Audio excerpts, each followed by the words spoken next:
with family members who lost loved ones in use-of-force incidents. Fox's Jared Halpern is live on Capitol Hill. The brother of George Floyd joined other police reform advocates and attorney Benjamin Crump in meetings with key lawmakers negotiating police reform legislation. They got to hear directly from the families whose blood will be on the legislation that is being proposed. Crump says South Carolina Republicans Tim Scott and Lindsey Graham listened intently. Scott is leading Senate Republicans in talks with Democrats on a bill expected to address use of force and transparency in law enforcement.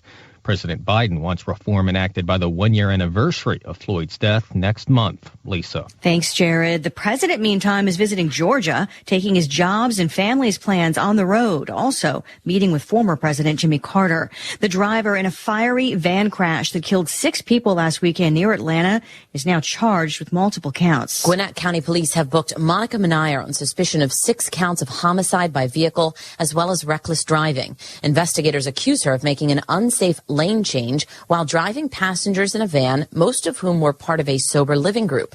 They were on their way to a recovery meeting. The van flipped over on I-85 and burst into flames. Passing motorists stopped to try to help pull people from the wreckage. 6 women were killed, and the 10 others inside were injured. The police report indicates, though, that witnesses told them a second vehicle unexpectedly changed lanes in front of the van before it crashed. Fox's Jessica Rosenthal. Indictments just announced against 8 people in the alcohol-related death of an Ohio college student found unconscious after a frat party in March. The charges range from hazing and assault to involuntary manslaughter. America is listening to Fox News. Don't let the challenge of creating mobile apps stall your business. Building apps takes time, special skills, and a lot of money. Fortunately, with Sodi Snap, you can unleash your inner developer by allowing you to build and deploy apps fast. You don't need to be a software developer, and you don't need a lot of money. With Sodi Snap, you can create apps up to 10 times faster than traditional methods. Leverage Sodi's free app prototyping service. Visit sodi.net/Fox for a free trial for Fox News radio listeners. That's SOTI.net/Fox. More than $100 million in medical supplies from the U.S. are on the way to India. U.S. Air Force launched 2 cargo planes full of badly needed medical supplies from California bound for India. A coronavirus outbreak has led to thousands of deaths in recent days. In a tweet, Defense Secretary Lloyd Austin said oxygen cylinders as well as N95 masks were part of the aid package. USAID delivered the supplies to Travis Air Force Base located outside San Francisco. The White House said India helped the U.S. when its hospitals were strained early in the pandemic. Now it's time for the U.S. to help India. At the Pentagon, Lucas Tomlinson, Fox News. India is having a record surge in COVID cases, topping 300,000 new cases per day. The French president laying out a new 4-step plan to reopen his country, including the return of outdoor terraces for cafes and restaurants in May, along with museums and theaters under certain conditions, though France's case numbers and hospitalizations remain high. A new poll finds many Americans support athletes and teams speaking out on issues. Remember when there was a strong separation between sports and politics? Not anymore. A poll conducted for Seton Hall University by YouGov found that the majority of Americans support sports teams, leagues, and players using their influence to affect social change. Among poll questions, should teams and leagues use their influence? 48% said yes, 36% no, the rest undecided. Why did you move to the Shire? I moved here to the Shire because there's other people around who take liberty just as seriously as I do. I moved to the Shire because I saw videos of people challenging authority and thought that I could get support myself. It called to me, like, do this, right now. I wanted to be around people like me who got it, and once I got here, I knew there was nowhere else that I wanted to be. I've always wanted to change the world, so I moved to the Shire to join people who were actually working towards doing the same thing. The people here are awesome, loving, and positive. It was for the adventure and for the feeling of something important is happening here. And I just wanted to come to sort of be part of that. Visit ShireSociety.com to read and sign the Shire Society Declaration and learn the reasons why, if you love liberty, you should immigrate to the Shire. Plus, connect with others via the forum at ShireSociety.com. That's ShireSociety.com. Sources at the video streaming service Netflix reported today that they had sent local man Shane Fowler a personal message earlier just checking to see if everything was okay after the 31-year-old watched an entire season of the FX program Sons of Anarchy in a single viewing session. Well, we happened to notice that Shane had been sitting in front of his laptop and had burned through all 13 episodes of the first season of Sons of Anarchy. So we thought maybe we could send him a note and just sort of make sure he was doing all right, or if he needed someone to talk to or something. Netflix says the message, which Fowler received minutes after he finished viewing the season 1 finale of the motorcycle gang drama, was just a way for the company to see if there was anything they could do for their longtime subscriber. I mean, we do this stuff all the time. Just last year, Mike Ralston from Bartlesville, Oklahoma, watched all 4 seasons of The Tudors after his wife left him. We were there for him. We just like to check in on our customers from time to time. This is the Onion News Network.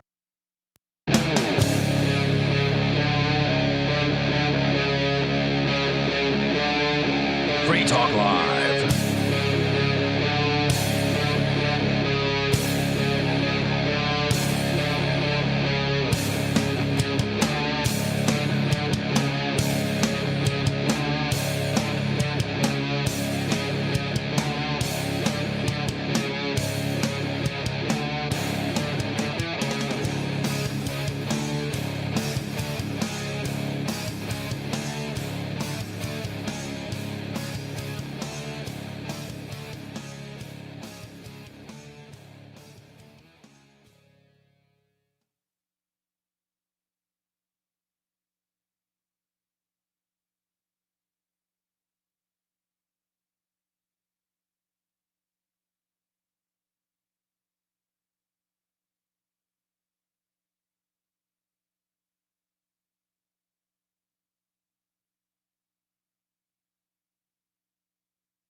The Terran Federation and the Terran League have been killing each other for decades. Sheltered, wealthy, and light years from the threat, the members of the 500 have no interest in changing that. When Rear Admiral Terrence Murphy is given governorship of a backwater system, a risk-free path to wealth and power is his for the taking. But Murphy is a man of honor, duty, and responsibility. He intends to stop the killing, whatever the cost.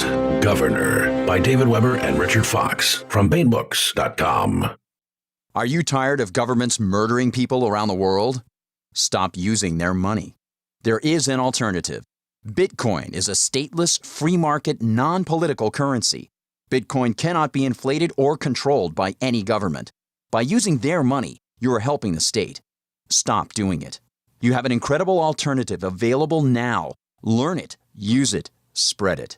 Get started with Bitcoin at Bitcoin.com. That's Bitcoin.com. If you want to know the latest about Free Talk Live before we go on the air, all you need to decide is how you want it delivered. It's your choice. Visit news.freetalklive.com to receive our usually weekly news updates by email. Plus, we have a Twitter account at twitter.freetalklive.com, and you can follow us on the decentralized Mastodon platform at toot.freetalklive.com. So please follow us at toot.freetalklive.com and sign up for our emails at news.freetalklive.com. Do you feel like your nation, state, or community no longer holds your values?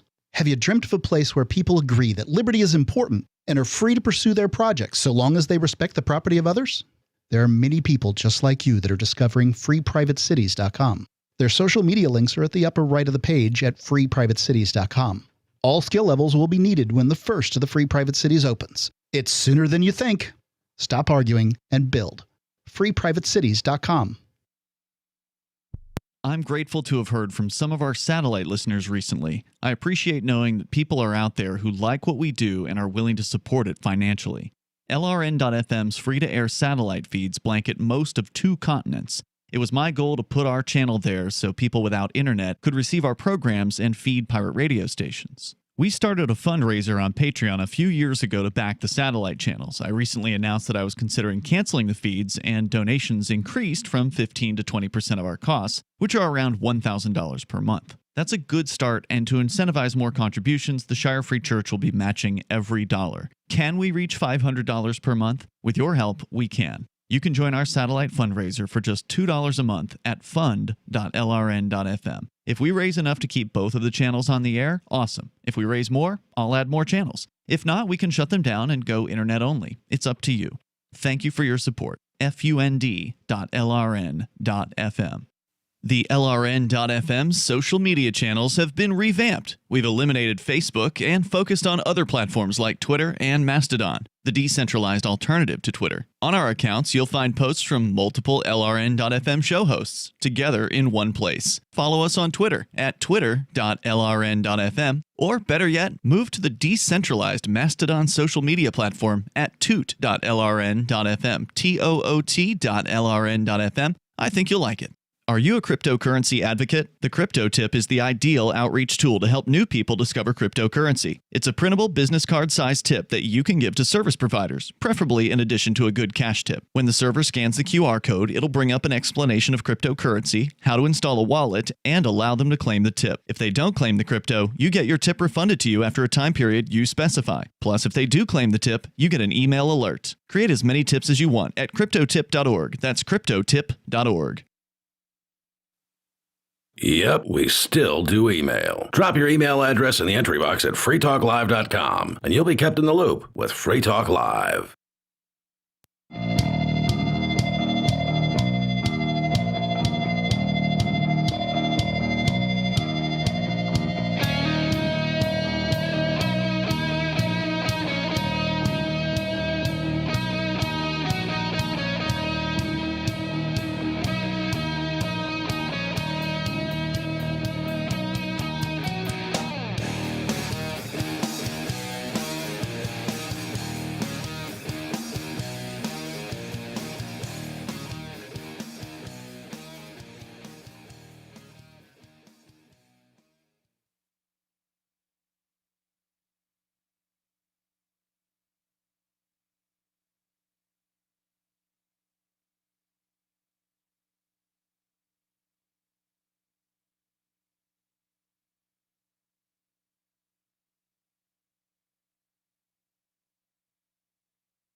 The Liberty Radio Network presents the latest episode of Free Talk Live, next after the news, here on LRN.FM.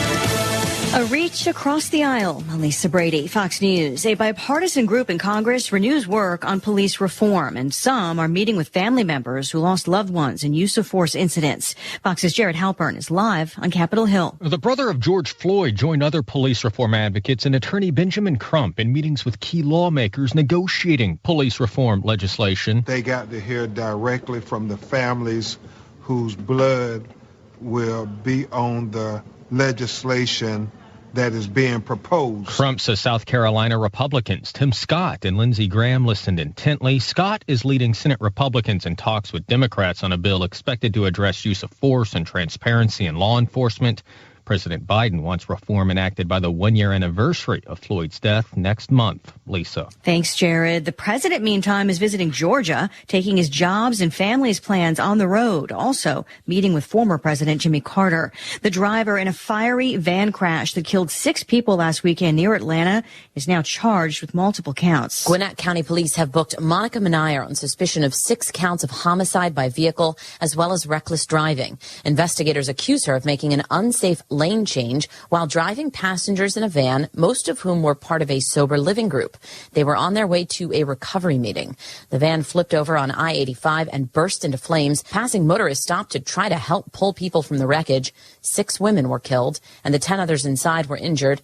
The police report indicates, though, that witnesses told them a second vehicle unexpectedly changed lanes in front of the van before it crashed. Fox's Jessica Rosenthal. Indictments just announced against 8 people in the alcohol-related death of an Ohio college student found unconscious after a frat party in March. The charges range from hazing and assault to involuntary manslaughter. America is listening to Fox News. Don't let the challenge of creating mobile apps stall your business. Building apps takes time, special skills, and a lot of money. Fortunately, with Sodi Snap, you can unleash your inner developer by allowing you to build and deploy apps fast. You don't need to be a software developer, and you don't need a lot of money. With Sodi Snap, you can create apps up to 10 times faster than traditional methods. Leverage Sodi's free app prototyping service. Visit Sodi.net/Fox for a free trial for Fox News radio listeners. That's SOTI.net/Fox. More than $100 million in medical supplies from the U.S. are on the way to India. U.S. Air Force launched 2 cargo planes full of badly needed medical supplies from California bound for India. A coronavirus outbreak has led to thousands of deaths in recent days. In a tweet, Defense Secretary Lloyd Austin said oxygen cylinders as well as N95 masks were part of the aid package. USAID delivered the supplies to Travis Air Force Base located outside San Francisco. The White House said India helped the U.S. when its hospitals were strained early in the pandemic. Now it's time for the U.S. to help India. At the Pentagon, Lucas Tomlinson, Fox News. India is having a record surge in COVID cases, topping 300,000 new cases per day. The French president laying out a new 4-step plan to reopen his country, including the return of outdoor terraces for cafes and restaurants in May, along with museums and theaters under certain conditions, though France's case numbers and hospitalizations remain high.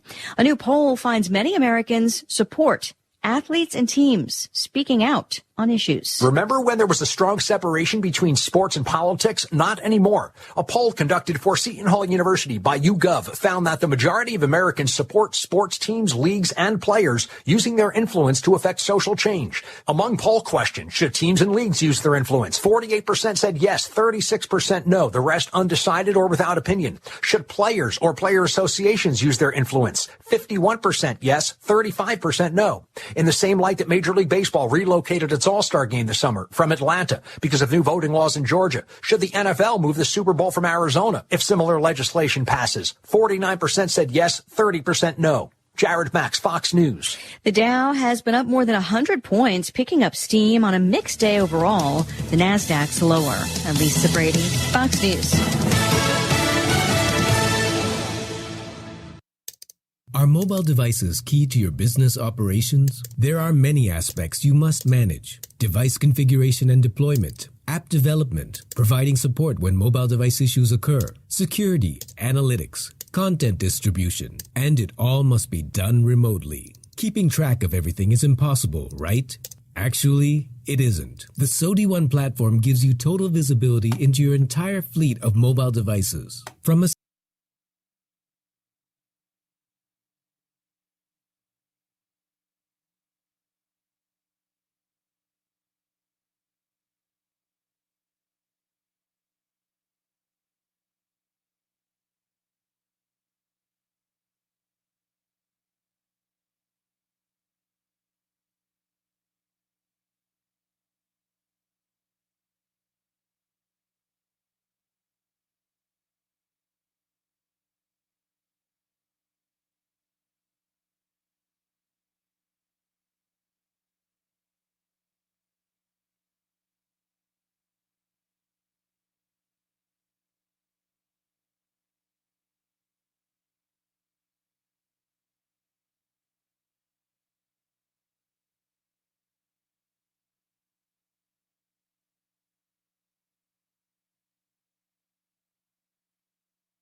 Free Talk Live, the show where anyone can call about whatever they want.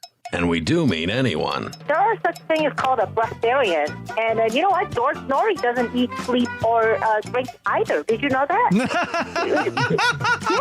You know what? He never gets tired. George Norrie, the host of Coast to Coast AM, you believe... Let me just make sure I heard you correctly. You don't believe that he drinks, that he eats, and that he sleeps? Is that what you said? I just want to make sure I heard you correctly. They're ascended masters. No. They don't have to be here. No. They come here to teach people, to enlighten people. No. George Norrie and I think Art Bell might be one. Their blood content is gold. See, they don't have to be here. Their blood content is gold? Is that what you just said? Yes. That's right. You know what? Our content is iron. Their constitution is gold. Free Talk Live, 7 nights a week from 7 to 10 Eastern, live on the Liberty Radio Network at LRN.FM. Looking for a great real estate investment? Consider New Hampshire, which is ground zero for the Liberty Movement. Your first call should be to Mark Worden from Porcupine Real Estate. He's more than just a real estate agent. He's your New Hampshire concierge. Where are the best places to live? Do you want farm, city, the burbs, or forest? Do you want a duplex or multifamily building so that renters pay your mortgage? There are homes in all price ranges in New Hampshire, and Mark can help with financing too. Invest in liberty and property. Mark Worden can help. PorcupineRealEstate.com. There are lots of ways to listen to Free Talk Live. Our podcast has been around since podcasts began, and now the FTL feed is loaded with content besides our full show archives. Did you know that we make it easy for you to customize your podcast subscriptions? We have different feeds, one that includes only our full shows, one with just the Daily Digest, and our main feed that includes everything. You decide what you listen to. It's quick and easy to customize your feeds at feeds.freetalklive.com. That's feeds.freetalklive.com. Is spreading the message of liberty, cryptocurrency, and peace around the globe worth $2 per month to you? As you may already know, in addition to our internet feed, LRN.FM broadcasts on free-to-air satellite across North and Central America, as well as Sub-Saharan Africa. And we've been available on satellite for free 24/7 since 2010. The LRN.FM free-to-air satellite signal is reaching some of the most oppressive regimes in the world, and there's no doubt our ideas are making an impact. You can learn more about the channel's impact by watching the 3-minute video at fund.lrn.fm. If you'd like to help free minds globally with our ideas of liberty, cryptocurrency, and peace, you can donate as little as $2 per month via fund.lrn.fm. You can help us continue and expand our satellite broadcast to multiple continents. Visit fund.lrn.fm today, and thank you for your help. Don't forget to share the link on social media. That's fund.lrn.fm. Got Telegram? You can follow our channel there and discuss show prep with other listeners at telegram.freetalklive.com.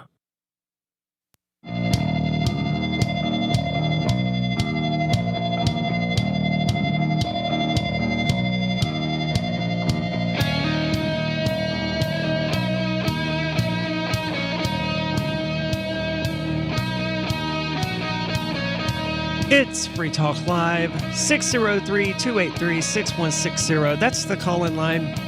You can call in, take control of the airwaves, talk about whatever you want. 603-283-6160.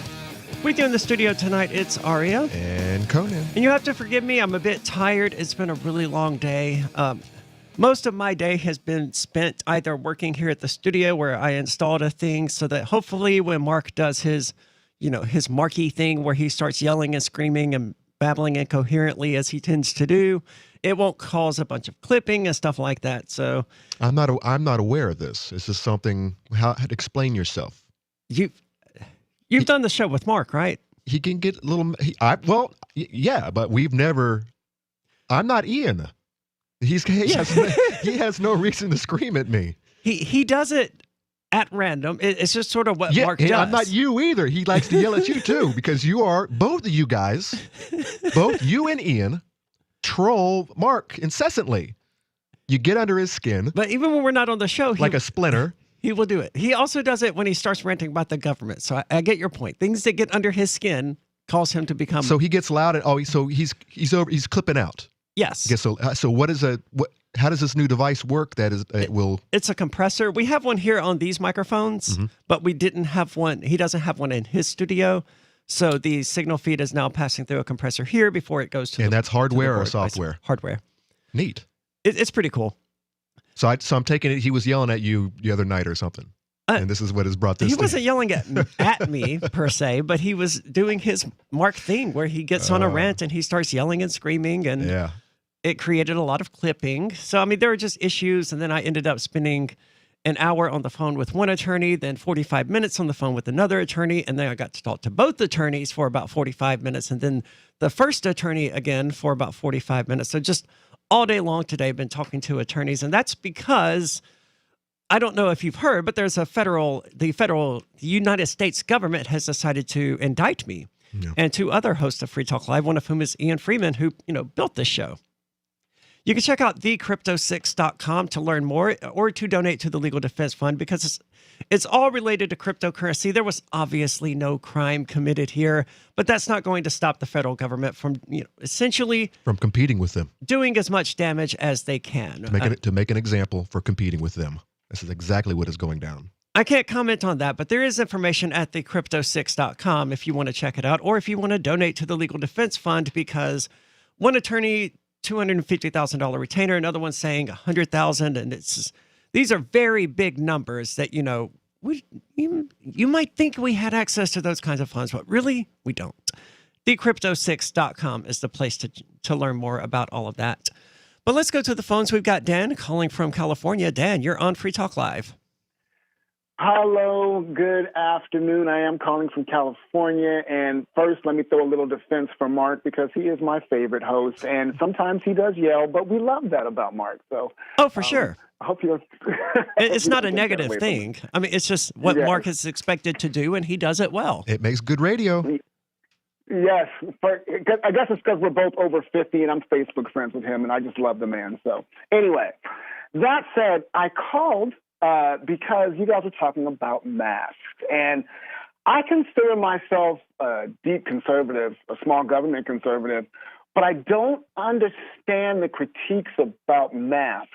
They weren't there 10 years ago. I've been a conservative Republican for a long time, and I don't remember going into doctor's offices or dentist offices and people having a problem with masks before. And I don't understand the political angle of this all. I don't understand why people complain about them so much. I've fallen asleep with mine on. I mean, it's like a sock. I've had to wear gas masks in the military, from CS gas and that kind of things, and those are uncomfortable. But, this little mask on my face feels like I'm wearing a sock. And on a cold day, it keeps my face warm, so I even like it a little more. Now, I would never use the power of government to tell you should have to wear one. I'm against that completely. In your private property, you should be able to decide whether someone wears a mask or not. But I don't understand, again, if I'm in my private property and I say, hey, everyone here has to wear a mask or everyone here has to wear red shoes, I don't understand that's a small government conservative why we would have a problem with that. Well, you raised a number of points, so let me start at the first one. Since all of this started, my position is and has been that I'm not against people choosing to wear a mask if that's what they want to do, or even having mask mandates on their private property if that's what they want to do. My issue is and has always been with the mask mandates, with the government telling me what I can and can't wear, what I can and can't reveal to people, that I can't smile at them, that I can't communicate non-verbally with people. That's been my biggest issue with this.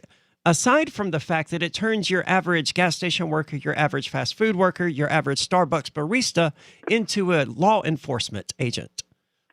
That is literal fascism to have just random employees out there enforcing the laws on behalf of the state. That's actual, literal, textbook fascism. Everyone is in law enforcement because of these mask mandates. And that's a major issue. Let me ask you a question.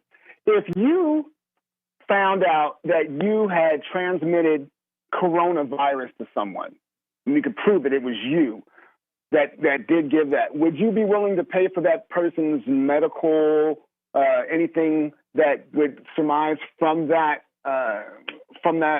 getting that, diagnosis? Would you be willing to cover everything since you were responsible for that person getting corona? I guess the first question is, how are you going to prove that happened? Hold on, because I don't know. Hold on. Okay, hold on. Okay, hold on. Let me answer your question. 2 years ago, here on this show, I was making those very same arguments about having the flu and transmitting the flu to people, or having pneumonia and transmitting pneumonia to people. And I was making the very same argument that is an irresponsible, borderline act of aggression, and everyone out there laughed at me. Then suddenly this stupid little cold came out. LRN.FM. Oh, man. That has not happened in a long time. You got all your work over this. All right, so you changed your tune a little bit. No, I'm still saying the same thing, but suddenly everyone agrees with me. Okay. Well, I'm sorry, Ari. I don't mean to get you upset because you're like I said, my second favorite host. Like I said, I'm tired, man. I can't believe that happened. Wow.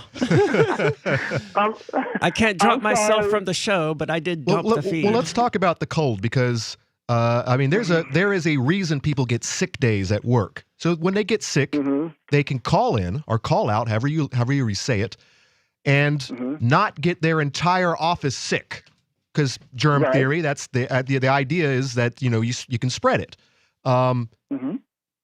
This is nothing new. Why, if responsible human beings don't go to work sick? So I mean, I think a lot of people responsible human beings, responsible who care about their fellow human being. But what if you're responsible and you're caring and you need that check to make rent? Asymptomatic? There's no proof that any asymptomatic people are spreading this stupid thing. Well, ideally, you would work for a company that provided you with, some sort of paid time off. So you get 5 sick days that are paid in a 6-month period or whatever. Yeah, it's beneficial to to any company to give their employees sick days so they don't lose more workers because of. I don't know what that was. Thank you for the call tonight, Dan. It sounds like his phone started ringing or something in the background. Could be. But yes, it is beneficial for a company to hand out paid time off and sick days and stuff like that, especially paid sick days, because that way the employee doesn't come in sick and transmit it to everyone else. Okay, let's back up about your argument 2 years ago. Clarify. Tell me what you thought then, and you still think now that that it is an act of aggression if I knowingly have something. Just like if it would be an act of aggression if I knew I had HIV to go out and transmit that disease to someone else. Absolutely. The same argument applies to pneumonia. The same argument applies to the flu. The difference is that, it's such a more minor disease that no one considers it to be something worth addressing. But no, if transmitting HIV to someone knowingly is an act of aggression, then so is knowingly transmitting pneumonia or the flu or COVID-19. All right, what if you don't know you had it? Well, you can't be responsible for things you don't know. Exactly. 603-283-6160. This is Free Talk Live. So the protection of life, liberty, and property is what the Free State Project is all about. But it's an effort to move 20,000 people who understand. It's about demonstrating to the entire country that, we can have a free market, a truly free market. Making it just a freer, great place to live. It's the world's largest voluntarist libertarian community, and it's only getting bigger. That's amazing, to be able to move to a place where other people passionately believe in being free and independent. What the Free State Project is managing to do, though, is to put their money where their mouth is. It's physically getting up across the country and saying, let's go someplace and let's demonstrate the power of these ideas. There's a lot of kind of philosophy that surrounds liberty. There's a lot of thinking about it and talking about it. But here in New Hampshire, people are doing it. 101 Reasons Liberty Lives in New Hampshire, a documentary by Free State Project early movers. Watch it free at 101reasonsfilm.com. 101reasonsfilm.com. There are lots of ways to listen to Free Talk Live. Our podcast has been around since podcasts began, and now the FTL feed is loaded with content besides our full show archives. Did you know that we make it easy for you to customize your podcast subscriptions? We have different feeds, one that includes only our full shows, one with just the Daily Digest, and our main feed that includes everything. You decide what you listen to. It's quick and easy to customize your feeds at feeds.freetalklive.com. That's feeds.freetalklive.com. My name is Jacob Hornberger. I'm president of the Future of Freedom Foundation, which Congressman Ron Paul awarded for having an outstanding freedom website. Write us at fff@fff.org, and we'll send you a free 3-month subscription to our monthly journal of libertarian essays and our booklet, Economic Liberty in the Constitution, which George Mason University economics professor Walter Williams praised in a recent column. That's fff@fff.org. Hi, I'm Derek J. I don't want a politician to represent me. To me, government is the idea that one group of people can coerce everyone to comply with an edict or face increasing punishments up to and including death. Despite perhaps the most noble of intentions, the best government services are a far cry from what could be provided for by voluntary interactions. Besides, the people who call themselves the government wage wars and put peaceful people in jail for crimes involving no victims. If Starbucks used some of its money to drop bombs, I wouldn't shop there. So why would I support the American empire? The empire does not require my consent. Derek J's Victimless Crime Spree. Watch it for free and order the Director's Cut DVD at victimlesscrimespree.com. That's victimlesscrimespree.com. You're already listening to LRN.FM, whether via our 24/7 satellite feed, online streaming audio, or our video feeds. LRN.FM's content is available in multiple ways, but what if all you have is your phone and no data connection? You can call our listen line at 360-398-4482. That's a long-distance number, so you may incur charges. If not, listen as long as you want. 360-398-4482. Are you tired of governments around the world killing innocent people? Stop using their money. There is an alternative. Bitcoin is a stateless, free market, non-political currency. Bitcoin is money that cannot be inflated or controlled by any state. By continuing to use their money, you're perpetuating the killing. Stop doing it. You have an incredible alternative available to you now. Learn it, use it, spread it. Get started with Bitcoin at bitcoin.com. It's bitcoin.com. Do you appreciate what we do? Help us advertise, market, and promote for just $5 a month at amp.freetalklive.com.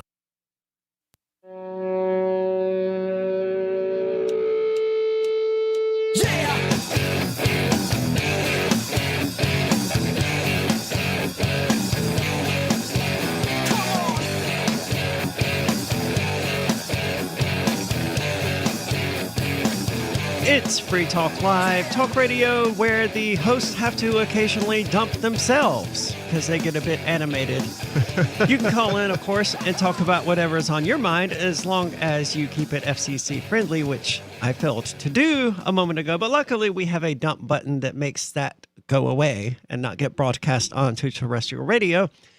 With you in the studio tonight, it's Aria and Conan, and we're having a bit of discussion about compensation, recompense, that sort of thing for, COVID-19. A caller asked the question of, would I be willing to pay the hospital bills of someone to whom I transmitted COVID-19? Well, first of all, I had COVID-19, and the total number of people to whom I transmitted it was 0. I work a full-time job elsewhere. Not one single person got sick because of me. But that's not the argument. The argument is if I did, there's a chance that you could spread it if you went to work and just, suckered on through. But you did go to work. And so I did, and no one got sick. So what if your boss died? Would you, and it was proven that you were the one that had the COVID, the coof. You spread it to her. She died the next day, or she got really sick and had to take a bunch of sick days, and the company, lost a lot of money because of that. Well, there's a lot to unpack here. What the California wanted to know is, would you respond? How would you respond to that? Well, there's a lot to unpack, right? I use the HIV analogy because most people understand that, knowingly giving someone HIV is definitely wrong. And it's definitely an issue because HIV is going to permanently alter someone's quality of life and probably cause them to die younger or whatever. And there are definitely cases of people who have knowingly done this intentionally. And I'm sure that they suffer the consequences according to our legal system. Yes, so that's one thing, right? But knowingly transmitting pneumonia to someone or the flu to someone isn't as big a deal because the consequences aren't as high. As far as I can tell, with COVID-19, the consequences for the average person with whom I interact on a daily basis of having COVID-19 is inconsequential. Even if you consider the 500 or 600,000 deaths that the CDC reports. Yes, but those are extremely unlikely. And I don't tend to interact with geriatric patients. Yeah. Yeah. We always fail. Well, we don't fail to mention that there's a certain type who are more likely to die from this. Number one, age, if you're above 65. Number two, obesity, which they never talk about, ever. Right, Fauci never talks about that. It's like it's like 62% and up are obese. Sure, but to answer the question. And the other one is vitamin D deficiency. To get back to the question, though, is it my fault? Am I to be held responsible if someone comes onto my property and in some sort of freak accident, a tree is struck by lightning and falls on them and kills them? Am I responsible for that death? Should I reimburse this person's family for their loss or whatever for this freak accident? COVID-19 killing somebody with whom I interact on a daily basis, who would be young or relatively young and healthy. Mm-hmm. Well, let's use another analogy. The chance of them dying from COVID-19 is about as likely as someone dying from a lightning strike in my backyard. Actually, let's use a better analogy. You are in your vehicle driving down the road and you skid off the road because, I don't know, a deer ran out in front of you or something, and you end up hitting another car and killing that person. These things happen. There is a chance that you could die. I could die on the way home tonight. Yep. From in a car accident.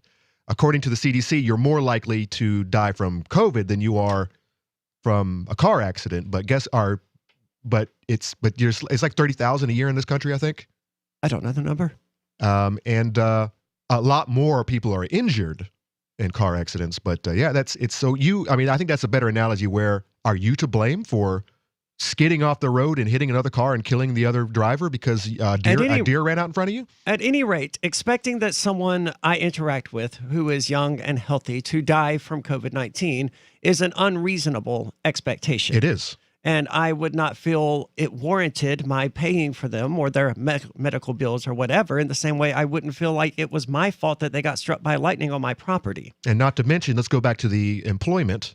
Your employer working sick at a business that makes food for people. You're all grown adults. You all decided to go work. Your boss, she probably knew it. Yeah. And she's like, I need you to be here. Yeah, pretty much. This company is not going to, this company is going to fall apart without Arya. And all your coworkers are probably in the same mindset. It's like, yeah, well, I mean, we gotta struggle on through and get this day done. These pizzas aren't going to make themselves. Well, they're not going to deliver themselves. Only one other coworker knew that I had COVID-19. The rest of them could have learned easily if they just listened to Free Talk Live or whatever. I didn't make it a secret. But but I mean, you have to know, especially the frontline workers. You have to know, seeing and being around hundreds of people a day. You have to know that there's a chance. And what are you gonna live in a bubble for the rest of your life? No, this is life, man. Life is messy. Life is rough. You get sick sometimes, and it's usually because you're unhealthy, not because of whatever this thing is. Yeah, it's bizarre to me. All of these college-age kids that I work with, they're going around proudly getting their vaccination and stuff like that. And I'm like, I just don't get it. Well, I've had it, and I'm fine. Are they virtue signaling? Some of them have had it, and now they're getting the vaccine. No, they may be, but if they are just virtue signaling, they're lying to themselves very well. Or are they just inundated with the fear porn? That's it. That's exactly it. All day long, and that's all they know. Get it. Some of these people have had COVID-19, and I just don't get why someone who's 22 years old who has had COVID-19 is putting any effort whatsoever into getting vaccinated. Right. By the way, this is what I'm surprised we're even up right now. Rogan came out last week and said, he said 22-year-olds don't get the vaccine. Don't get it. And, talk about getting thrown off the bus. We were talking about Jenner earlier getting thrown off the bus. Rogan's much more popular than Jenner, and it's on both sides of the aisle. Liberals, conservatives, and independents. They love Rogan. Most people love him. And he comes out and goes against the wokeism, saying something like that. If you're a healthy 22-year-old who gets exercise and goes out and gets fresh air, don't get there's no why. Why would you want to get this thing? There's no. I wouldn't say don't get it. Unless, I mean, if you want it, get it, sure. But there's no reason for a 22-year-old who is healthy to get the vaccine. That's what he said. There's no reason for you to get it, which makes perfect sense. Unless, I don't know, unless they just believe every single thing that they see on the fear porn. Well, they do, and they're terrified of, killing their grandparents or whatever. So they want to be vaccinated so they don't have to worry about it. And I don't get it. It's definitely Black Mirror this year and last year, and I don't think it's going to get any better for a good decade. And now liberals aren't just I imagine that they're also getting vaccinated for the same reason that they're refusing to take off their mask once vaccinated. And that's because they want to be able to put that little Facebook frame on there, honestly, or whatever. I mean, I could do it right now if I wanted to. I just don't care to. Mm-hmm. They want to be able to show off to all of their friends how much they care about everyone else. Or like this article talks, it doesn't have really anything to do with the being patriotic, or like Biden wants you to be patriotic. Take your shot. It's not even science anymore. Now it's patriotism. But no, in the last 2 years, since 2016 actually, these two tribes, the ones that you and I sit in between, and the rocks are hurled back and forth, and we're sitting here, dodging. Yeah. These two tribes have become so split, so divided, that it has come to these are tribal. These are war colors. This is war paint. The damn mask is a signal. Like when they go into battle, and you have 2 or 3 different armies, maybe even more. They all put armbands on to determine who was who, so you knew who to shoot at. That's what this mask has become. It's damn war paint. You're not wrong. And the division in this country between the left and the right, Republicans and Democrats, however you want to characterize them, it's inconsolable. Irreconcilable is the word I'm looking for at this point. It can't be healed. The best thing we could do as a people or as individuals or whatever is stop trying to act like this one giant landmass full of 320-something million different people, sharply divided on two different sides with a large number of people in the middle looking at both of them going, what in the hell is wrong with you people, is to break up this nation. Stop trying to treat it like a monolith. Stop trying to have one ruler ruling over all of these different groups, because it happens every single time. A Republican becomes president, Democrats become angry, and they want to take revenge by electing a Democratic president who's going to go in there and undo everything the Republicans did, which makes the Republicans angry, and they then want to go in there and undo everything the Democrats did. And it's a cycle that just keeps repeating, and every single day, our lives just get worse as a result of the fighting. What are your thoughts? Peace. We need more peace. We do need more peace. Less fighting. This is Free Talk Live. A newly recruited search and rescue officer, Marshall Hunter was resigned to a life of rescuing wayward spacefarers and derelict satellites. But when a billionaire couple goes missing, his own ship is disabled during the rescue. With communication satellites suddenly failing and lunar mineral shipments disappearing in transit, the crew suspects it's more than a coincidence, and Hunter must choose between salvation and sacrifice to save his crewmates and their civilian charges. Frontier by Patrick Childs and BingBooks.com. Are you tired of governments murdering people around the world? Stop using their money. There is an alternative. Bitcoin is a stateless, free market, non-political currency. Bitcoin cannot be inflated or controlled by any government. By using their money, you're helping the state. Stop doing it. You have an incredible alternative available now. Learn it, use it, spread it. Get started with Bitcoin at Bitcoin.com. That's Bitcoin.com. So you've signed the Shire Society Declaration and are planning your move to New Hampshire to be around more liberty-oriented people. Next, sign up for the Shire Society Forum at forum.shiresociety.com. There are a bunch of people there who are already in the Shire, and they want to meet you. If you're already in the Shire physically, you should also come by the forums. Remember, not everyone uses Facebook. New people are signing up for the Shire Society Forum every month, so drop in and say hello at forum.shiresociety.com. Tired of cancel culture? Sick of mega tech corporations holding an axe over your head? Join the LRN.FM Matrix chat server. It's self-hosted, so no one else can tell us what to do or say. Don't like the existing channels? You can make your own. You can even connect into some of our channels from other Matrix servers. It's federated. For the full LRN.FM Matrix experience, though, you should join our server via the step-by-step instructions at chat.lrn.fm. Chat.lrn.fm. You're listening to the latest episode of Free Talk Live. Hour number 2 is next after the news here on the Liberty Radio Network at LRN.FM.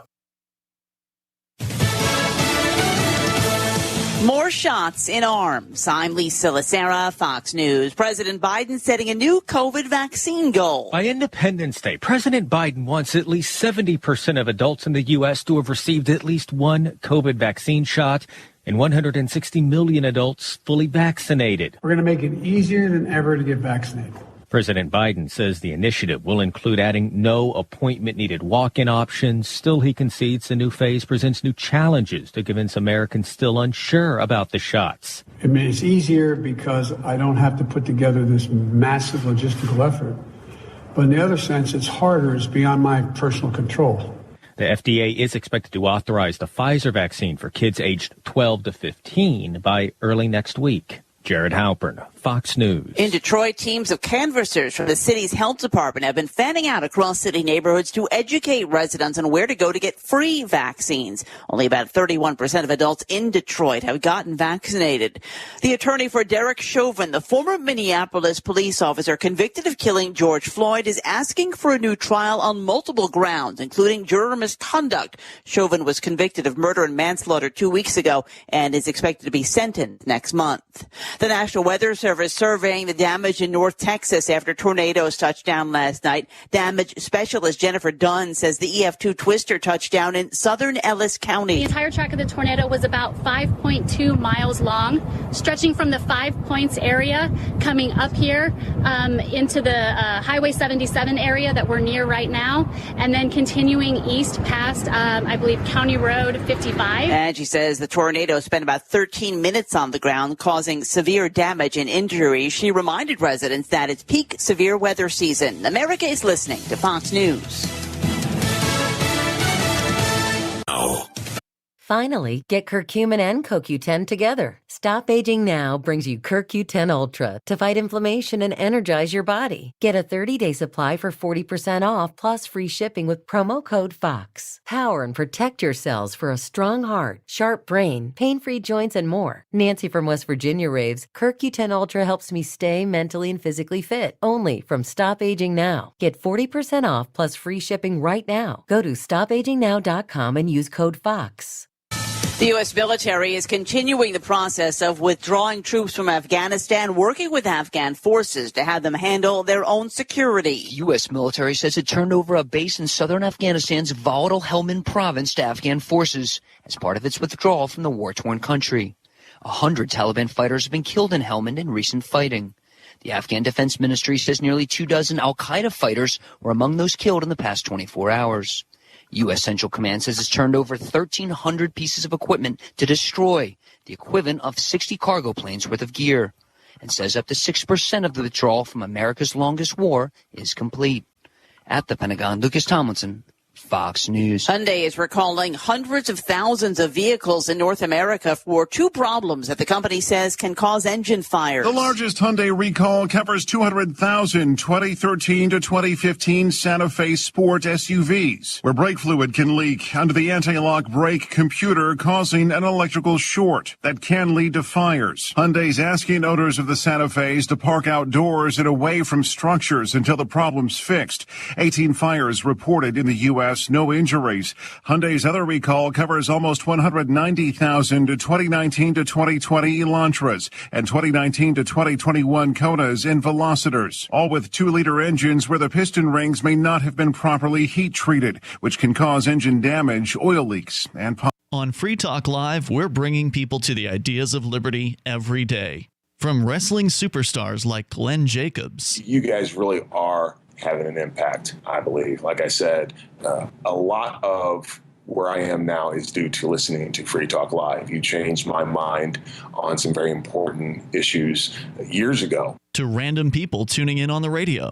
I was kind of stuck in the left-right paradigm. I heard your show by chance on a Saturday night. From there, I went on, joined the Free State Project, and become an amplifier. So, I mean, that's really the reason why I amp is because I know that if it wasn't for you guys being on as many stations as you are, I never would have found the ideas of liberty. Your amp will directly change more lives by getting Free Talk Live in front of people looking for talk radio online and on the air. When you amp Free Talk Live, you get perks like access to the AMP-only Facebook group and AMP podcast. Visit amp.freetalklive.com. Following several months of negotiations, representatives at the Minnesota State Museum confirmed today that they've extended their final offer to the anonymous owner of the couch from the hit 1970s sitcom The Mary Tyler Moore Show. We hope an agreement can be reached soon because after months of back and forth, we just need a straight answer here. Healy noted that the brown velvet artifact would be a welcome addition to its media wing, which boasts a robust collection, including several iconic Minnesota pieces. We have the fence from Grumpy Old Men. We acquired the puck from the Mighty Ducks several months ago. Healy and his team made their first bid in December of 2012 and have cycled through 5 rounds of negotiations, reportedly tripling their initial offer in an urgent attempt to secure the sale. It's not every day that an artifact of this significance comes on the market and went... Oh my God, it's him. It's him, okay? Hello, sir. What would you say if I went up another 2? This is the Onion News Network.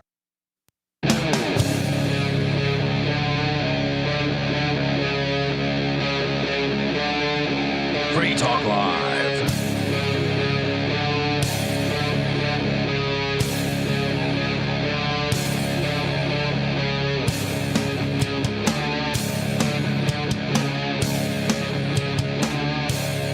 It's Free Talk Live, talk radio that you control. 603-283-6160. You can call in and talk about anything that's on your mind.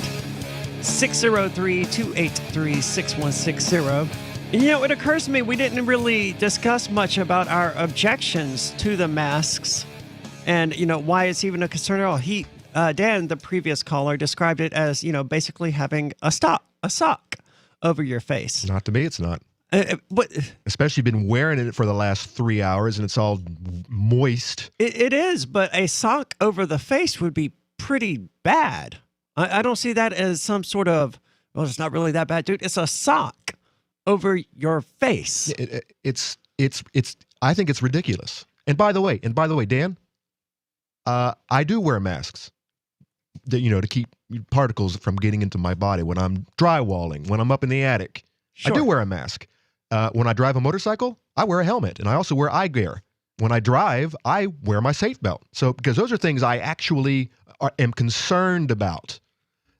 This whole argument, and keep in mind, the mask doesn't protect you. It says it right there in the box. It's only to prevent you from spitting on somebody. That's all it really is. Well, the latest research suggests that there is some benefit to the wearer, some level of protection for the wearer, even though the mask. But I mean, the masks say that they don't do that for the same reason that, a toaster says do not use in the bathtub. Right. It's for legal reasons. If somebody was wearing one of these masks and it says, yes, this will protect you, and then they get it, then they have a lawsuit. But yes, the initial science, the settled science, was that the mask brought no benefit whatsoever to the wearer and just helped them avoid transmitting it if they happen to have it. But then that changed, and they're like, oh yeah, we were wrong. By the way, that settled science that we talked about, we were wrong. And that's why I don't wear a mask, because I think it's lunacy. I think it's dehumanizing. And I also think this is my opinion, but there's a lot of specialists out there who agree with me that it's unhealthy to wear a mask 24. It's unhealthy to fall asleep with a damn diaper on your face. I'm sorry, it's unhealthy. I would tend to agree with that. I mean, if I fell asleep with the mask on my face having sleep apnea, I would probably die. That doesn't seem to me a particularly good reason to wear a mask in my house. But that raises the question of, if you fell asleep with your mask on, were you wearing a mask in the safety of your own house? It sounds like he was. That's strange to me. And coming from a conservative, a small government conservative, Dan? I don't know how that plays into it. But I wear a mask if I have to go into a store that requires me to wear a mask. I mean, I disagreed with Ian on this point. He was always of the mind that, they just have a sign up. That doesn't mean they actually require you to wear a mask. Well, except for the fact that the sign says a mask is required. Yeah. So I'm willing to respect their private property. If I can't shop elsewhere, then I will just put on a mask and go in and get what I need and get out. Correct. I am the same boat. But I respect, a third party's private property. If they want to put a stupid sign up, I won't shop there. Yeah. I am the same way. I do because I think we have all been labeled as a bunch of, because something went down like a week before the other big event went down. Something stupid went down. Something very stupid went down. A lot of people went into a building. And I have no association with this whatsoever. A private business, and they went up and down the aisles without masks on, acting like a bunch of buffoons. They did this at a business that didn't just have a sign up. This was a business that had routinely thrown out customers for not wearing masks. Correct. So this place had a reputation for requiring customers to wear a mask. I feel like what they did then was not justified, and it was a violation of the property rights of the owners. Agreed. And by the way, let me just backtrack a little bit. This organization gets tons of money from the government, so I guess they are a semi-private business. Presumably, they get a lot of grants. Is all I'm saying. So maybe there is something to this. It's a semi-governmental agency, actually. I'm talking about the co-op, by the way, people who don't know where I'm going with this. Yeah, there was a video, and then there were some sort of letters sent, no trespass orders or something like that. It's like, I can't really even pretend to be upset on your behalf because you knowingly trespassed in violation of their property rules. Right. I'm an anarchist. I respect private property rights, and you violated those roundly. And you did so in the name of not wearing a mask at a place that you knew required you to wear a mask. Right. And there were a lot of people who did not go inside. They stayed outside to let the business know that their actions they took the previous week with one of their customers and her baby was uncalled for. And I agree with that. I agree with that one as well. It was nasty how they treated that lady. I'm not 100% clear on what they did to her. She took her mask down to talk to her baby, to soothe her crying baby, which, by the way, is kind of important that babies see your face, mothers.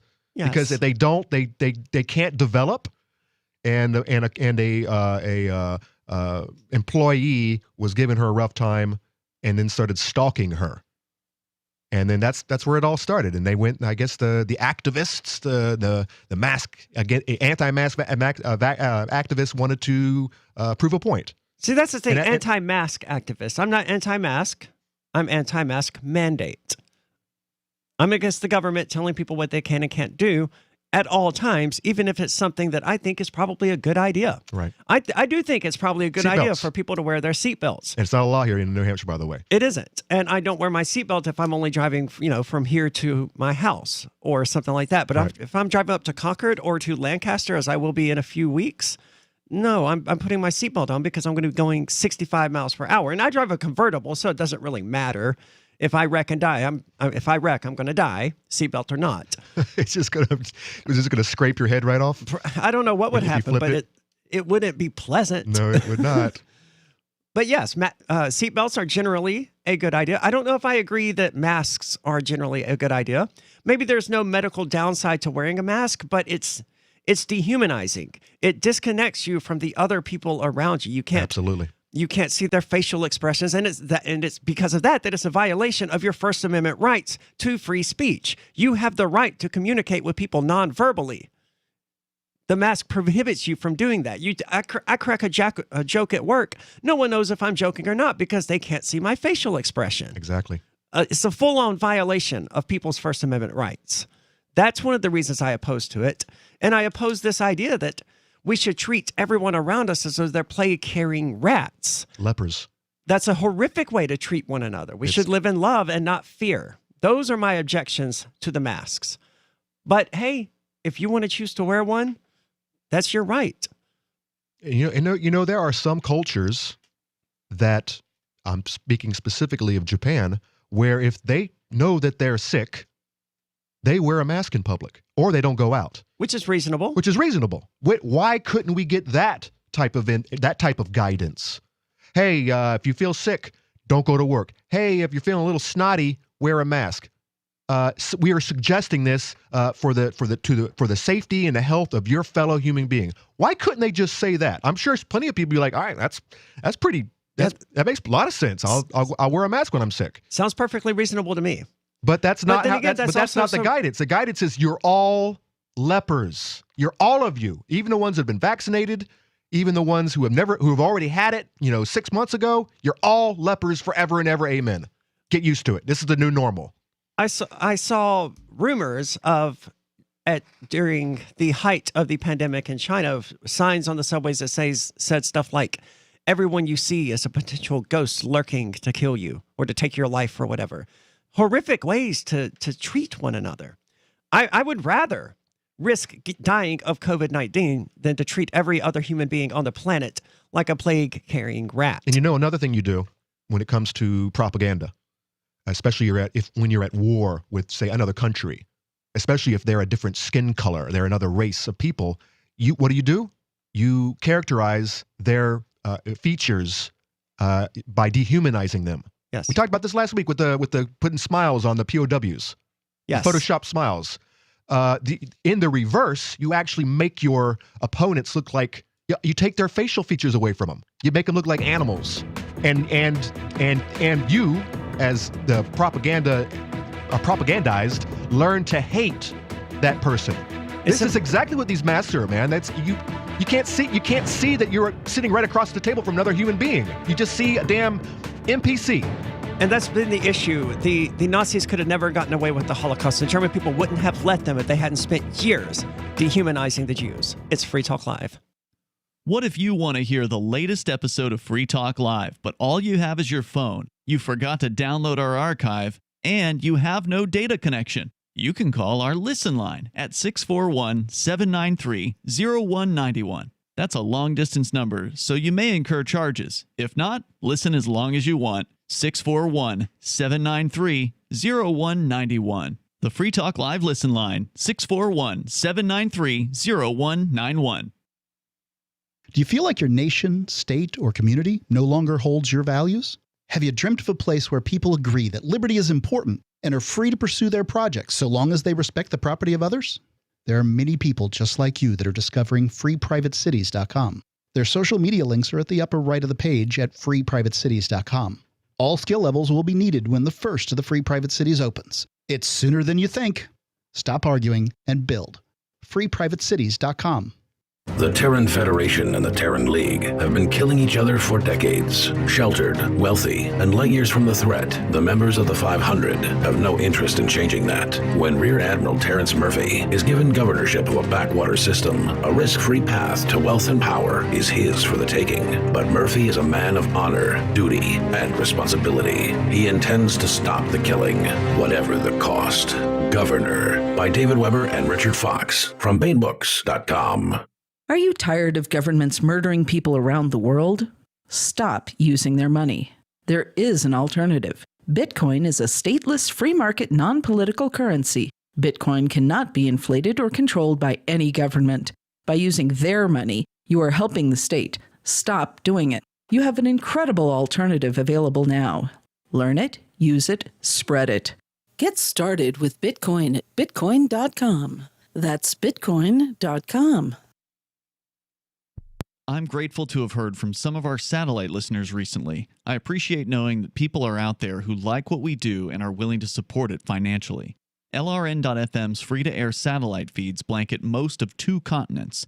It was my goal to put our channel there so people without internet could receive our programs and feed pirate radio stations. We started a fundraiser on Patreon a few years ago to back the satellite channels. I recently announced that I was considering canceling the feeds, and donations increased from 15 to 20% of our costs, which are around $1,000 per month. That's a good start, and to incentivize more contributions, the Shire Free Church will be matching every dollar. Can we reach $500 per month? With your help, we can. You can join our satellite fundraiser for just $2 a month at fund.lrn.fm. If we raise enough to keep both of the channels on the air, awesome. If we raise more, I'll add more channels. If not, we can shut them down and go internet only. It's up to you.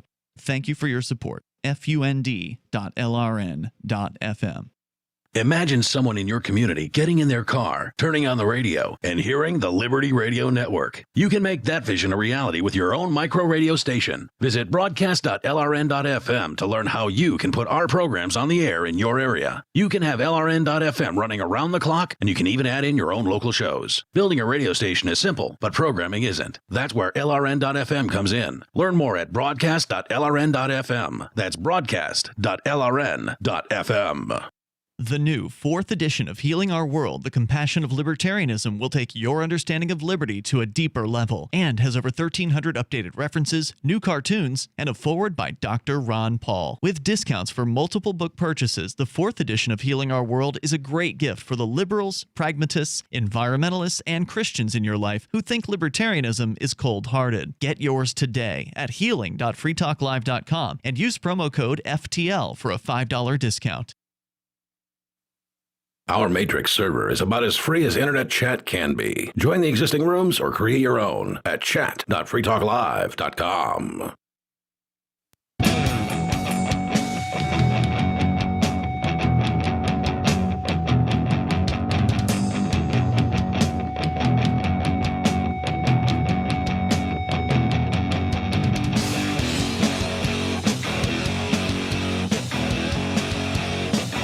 It's Free Talk Live, talk radio you control, 603-283-6160.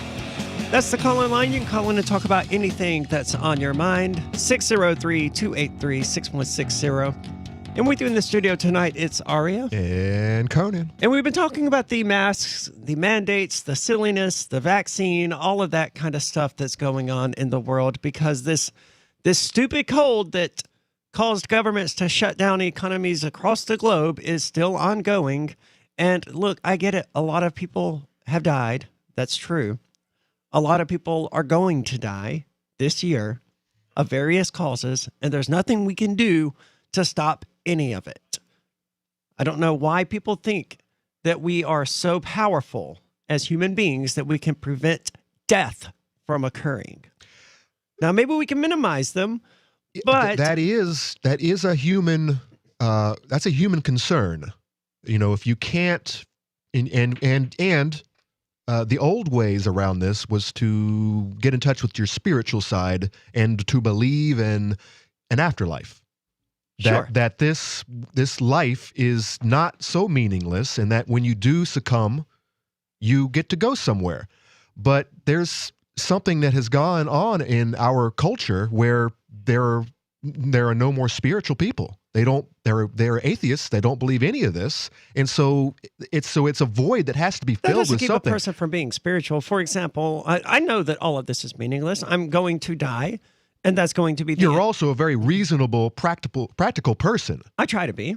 And that's going to be the end of my existence. But that doesn't mean that none of this matters to me right now. That's the important thing. I don't care that it's not going to matter in a million years that I even existed. I care right now, and it matters to me. And that's why we're so adamant about living our lives fully and not in fear, because we only get so much time. And that's where the state religion comes in. You're an atheist as well, right? I am. I don't even know. I'm a simulationist, actually. But you don't believe in an afterlife, presumably, or in the classical sense of an afterlife. I don't not believe in one. I believe in. I am very open-minded. I have a lot of interesting ideas on how and what's really going on, and I don't know that any of them are right. I would understand the Christians out there who are not taking things seriously, or whatever religion that are not taking things seriously, because they do believe in an afterlife. So, hey, this little life, this is just a brief window of time, and I'm going to wake up and I'm going to live forever. I understand why they wouldn't care about this, but the people out there who recognize that they're going to die would be the ones that I would expect to actually care to enjoy their lives. But these new atheists, these new liberals, the leftists, the anti-religionists, they have no desire whatsoever to enjoy the current moment. But I'm thinking that because they've been promised Sugarland Candy Mountain by the state. But they might want to live forever.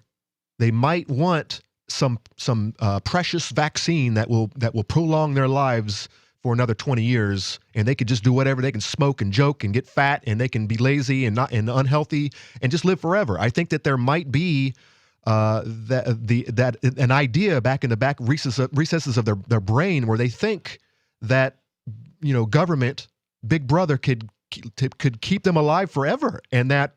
I think you're probably right. I think most people probably operate under this delusion that they're going to live forever. Most people haven't ever actually faced death or their own mortality or eco-death or whatever terminology we want to use. Right. Most people just operate on the assumption that, they know somewhere in the back of the mind that they're probably going to die and that's going to be the end of it. But they've never applied that as something that should affect how they live their lives. They don't take that and go, and you know what? Because of that, I actually should make sure I enjoy every single moment of my existence. Exactly. And there might be some other issues going on here too. Being not being a part of life, as in nature, not actually. For example, I consider myself an urban farmer. I've been raising, sheep and rabbits, and I do the gardening, and I actually grew up on a cattle farm, a dairy farm. I have seen death everywhere. Everywhere I look, I've seen it, and I've eaten. The very product that I raise intentionally so that I can eat it. And guess what? People out there in the big cities, who think that the meat comes from the store. No. You have to go a little further, and maybe there's a disconnect where you have too many people in this world who haven't experienced what nature is really like. Nature's rough. Nature is horrifically Nature is brutal. rough. If you've ever seen just spend some time watching the Discovery Channel or animal specials or animal documentaries. It's animals eat other animals alive all the time. Alive, kicking and screaming. Yes. And it's rough. You got to think about that fly trapped in the spider web. That fly is being slowly digested while alive. Pulled apart. Look at a praying mantis after a good time with the wife. Isn't biting the head off? Is it what they do? He gets his head eaten off. Yeah, but that's still kind of quick compared to some of these deaths. Yes, but still, that's but that's horrific. Yeah, you just mated with your girl, and she eats you so that she can basically turn you into baby food. Yes. Isn't that crazy? That's life, people. That's how it works. So maybe and then you have the you need mushroom. to watch more, at least watch more nature shows, people. You have the parasite that infects the ant and takes control of the ant's brain while its spores eat the ant alive from the inside out, and it's just absolutely horrific. Absolutely. How bad nature really is. I discovered a new wasp in my garden last year. It basically lays its larva in the brassicas, the cabbage moth. It lays its eggs in the caterpillar. The caterpillar goes about its life, basically feeding these stupid things, and they eventually eat their way out of him. That's nature. Yeah.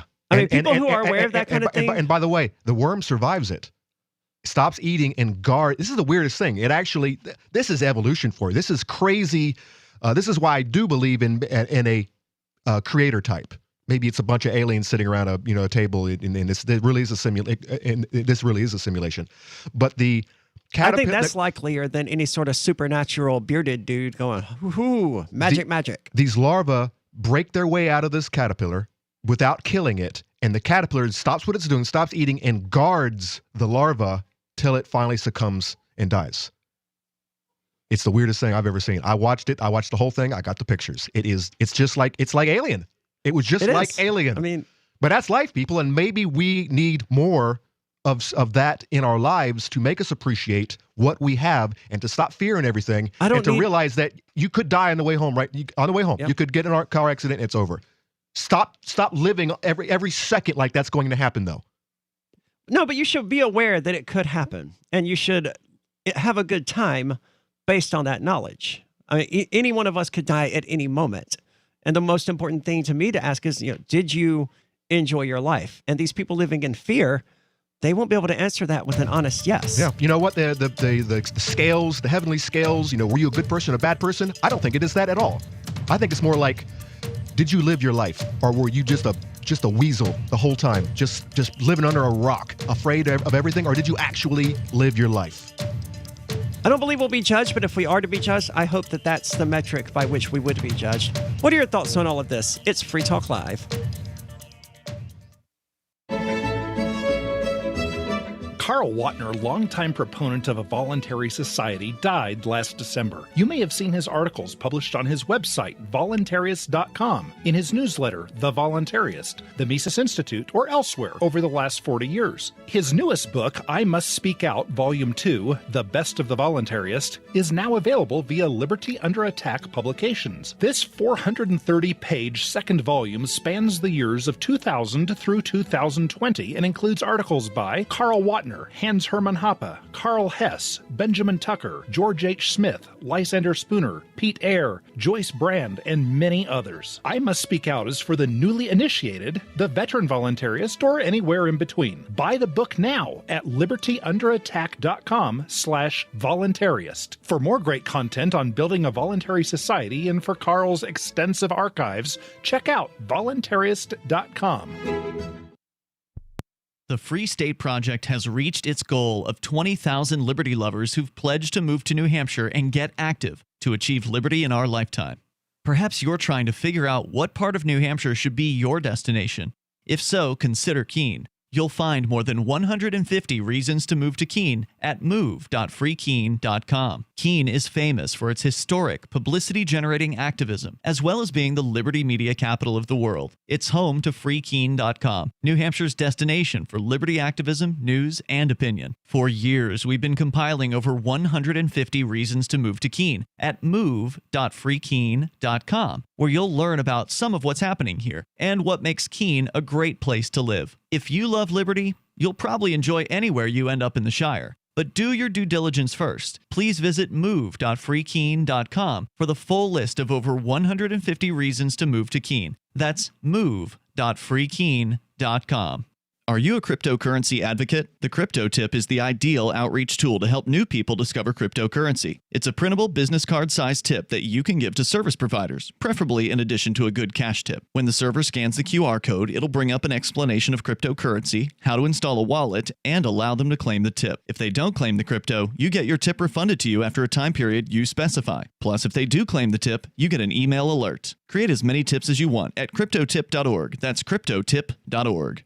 Some of you asked, and now we've delivered. LRN.FM's live Keene, New Hampshire studio shows are now streamed in HD on Twitch. Visit our channel at twitch.lrn.fm and give it a follow. If you have Amazon Prime, you get 1 free subscription on Twitch. If you use it on our channel, Twitch will give LRN.FM a monthly piece of your Prime subscription cost. So please watch, follow, share, and subscribe to twitch.lrn.fm. That's twitch.lrn.fm. This is Michael Dean from the Freedom Fiends. I've run websites since 1996 and have used over a dozen web hosts in that time. AgristHosting.com is the only one that hasn't broken my heart. Agrist Hosting's uptime and service is stellar, and their DDoS mitigation is the best I've seen. That's important because if you tell the truth in this world, you'll ruffle feathers. And some people will try dirty tricks to silence your voice. No matter what the haters hit us with, Agrist Hosting keeps our websites online. If you have a mission-critical commercial presence or a world-changing activism site, you cannot tolerate any skullduggery. So go with agristhosting.com. Have a WordPress or blog site, but you're not satisfied with performance or uptime? Or just want raw hosting? Want to pay with Bitcoin? Agrist Hosting specializes in high-performance hosting with personalized service. Go to agristhosting.com and click on the button that says Get Hosted. That's agristhosting.com.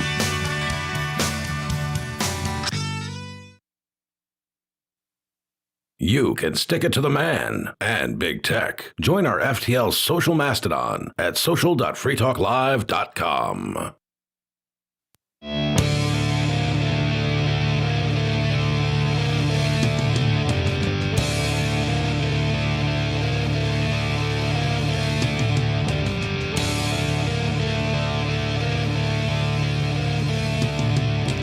It's Free Talk Live, talk radio that you control. 603-283-6160. That's the call-in line.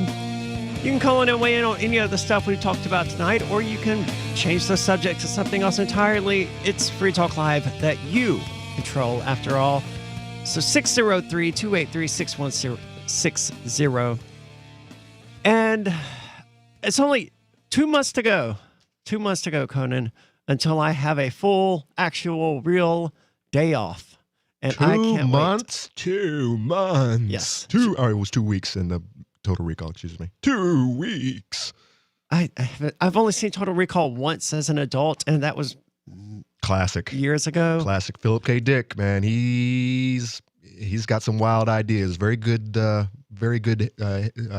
ideas coming out of that dude. R.I.P., of course. And that day off is going to happen at Fork Fest at Rogers Campground. Fork Fest happens the week after the Porcupine Freedom Festival, but Fork Fest is decentralized, which means there's no one in charge. There's no ticket cost.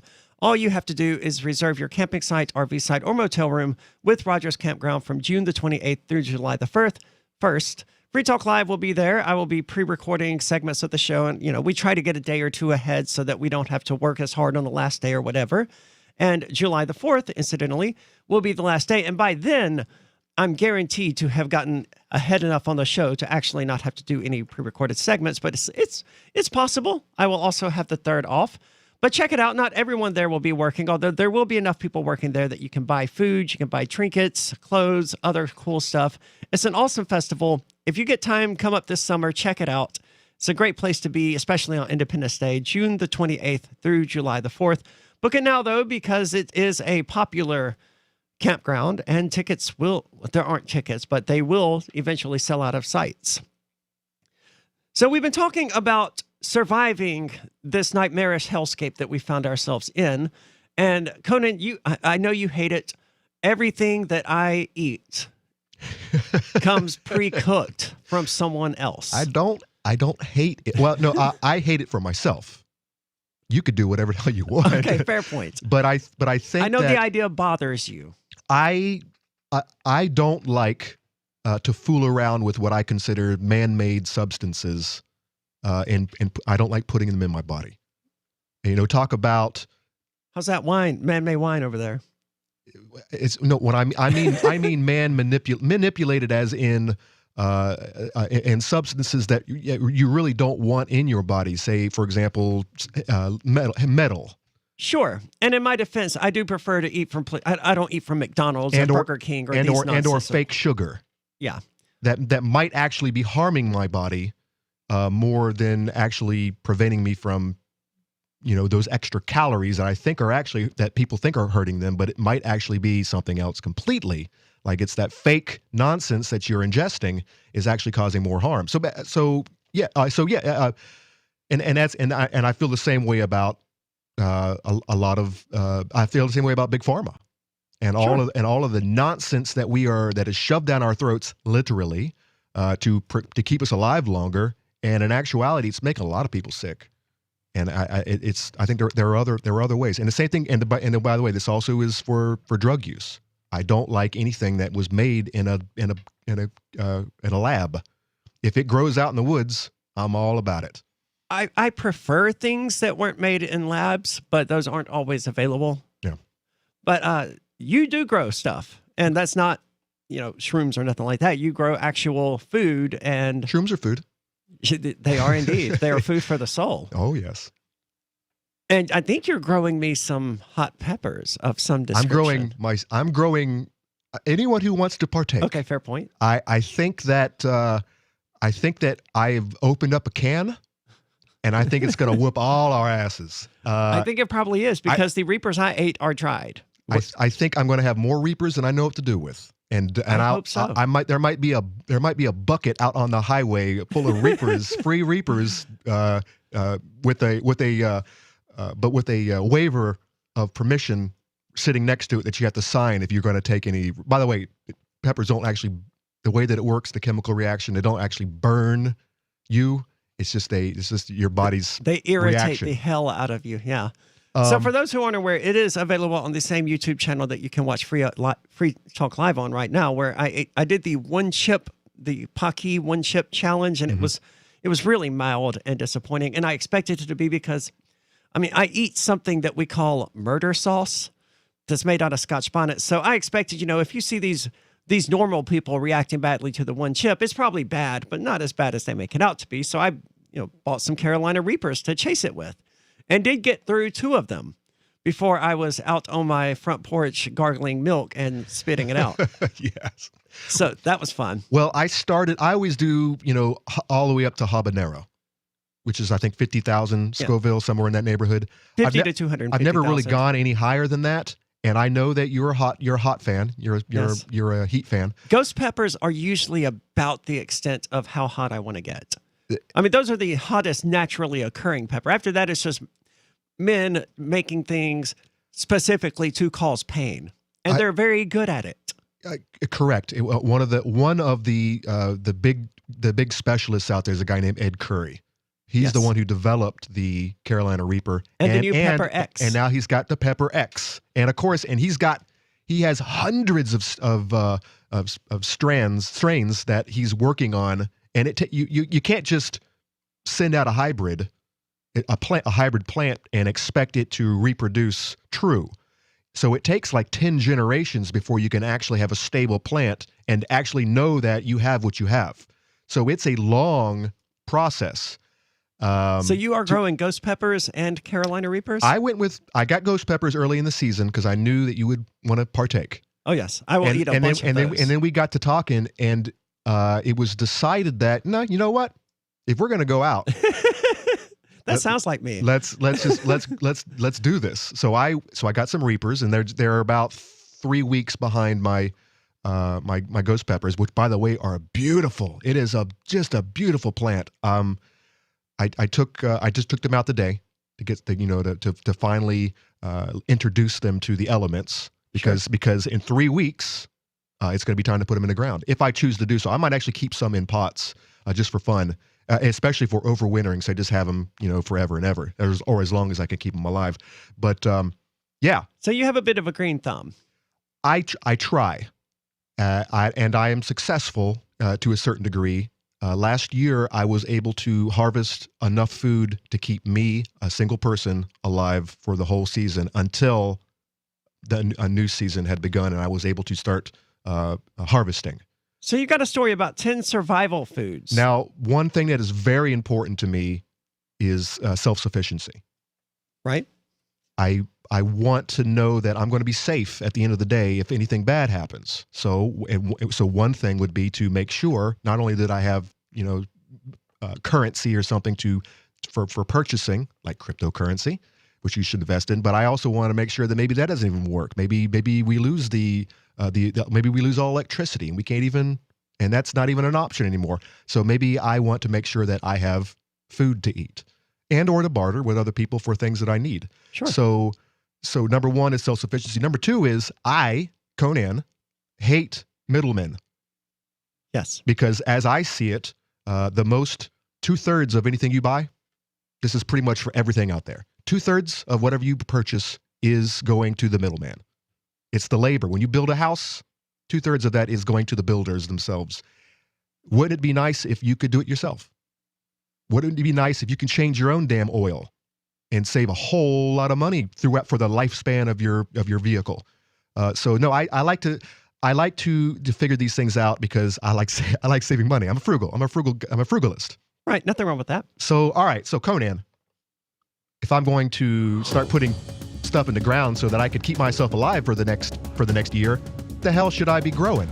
There are things that you should be growing, and there are things that are fun to do, like Carolina Reapers, but not necessary to your survival. I imagine tomatoes would also fall into that classification. Especially if you're in New England.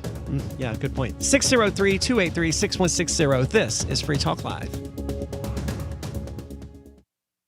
You know how annoying it is when someone keeps stopping mid-sentence as though he or she were asking you a series of questions? Avoid doing that. It sounds unnervingly tentative, and it imposes upon the listener to help you complete the thought.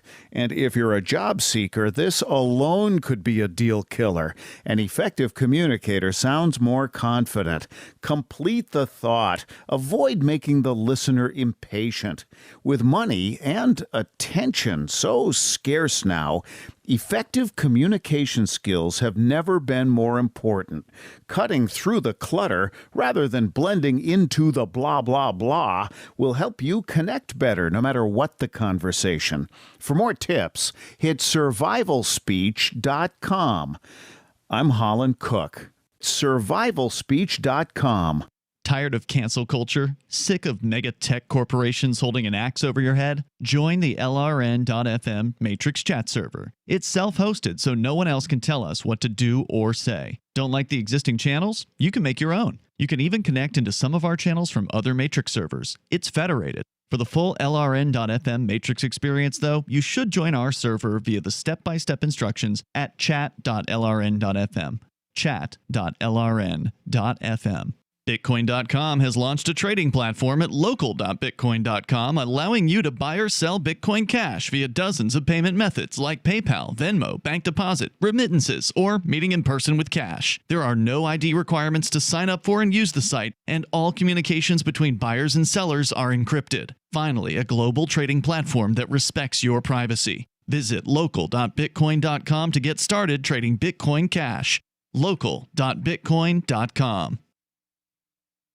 We have some good news. The indictments against Ross Ulbricht in the District of Maryland were dismissed with prejudice, meaning they can never be refiled. This is especially good because those indictments contain the only charge ever made that Ross engaged in murder for hire. This was a serious allegation that Ross Ulbricht denies. It was never prosecuted or ruled on by a jury, but was trumpeted by the federal government and the media as if it were proven fact. The Maryland court held these indictments for almost 5 years, poisoning Ross's case and leaving him under a cloud of unproven allegations. allegations. As explained in Ross's appeal to the Supreme Court, the fact that the judge used these allegations to give Ross a draconian sentence of double life without parole violated his Sixth Amendment right to a jury trial. Judges are required to issue sentences based on convictions decided by a jury, not unproven allegations never even charged at trial. Although this is a positive development, the dropped indictment will not set Ross free. Now, a presidential pardon is Ross's only hope of freedom. Sign the petition at freeross.org. freeross.org. Did you know you can listen to LRN.FM via our free-to-air satellite channels?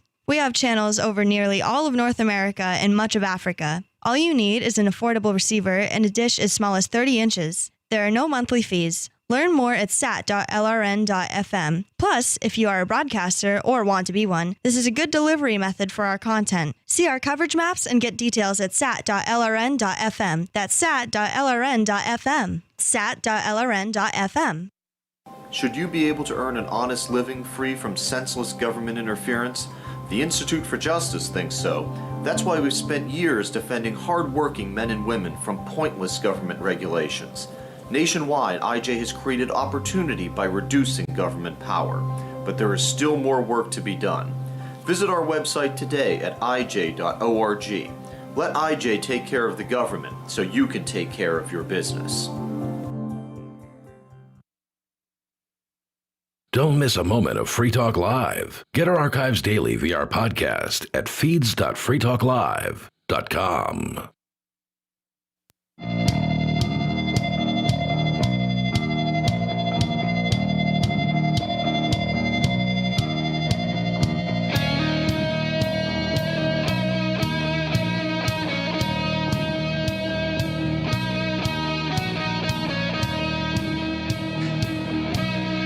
It's Free Talk Live, 603-283-6160. You can call in and talk about anything you want.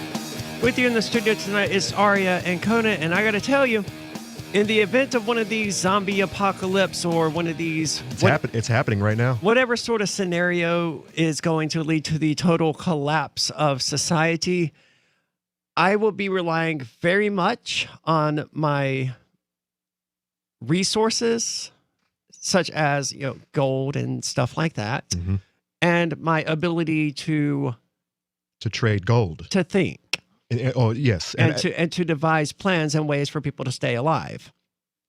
Having a good head on your shoulders could be very, very important when it comes to picking yourself out of the ditch and surviving all of this. Yes. Because I'm going to have to work with people like you. I'm going to have to convince you that I have skills that will help you.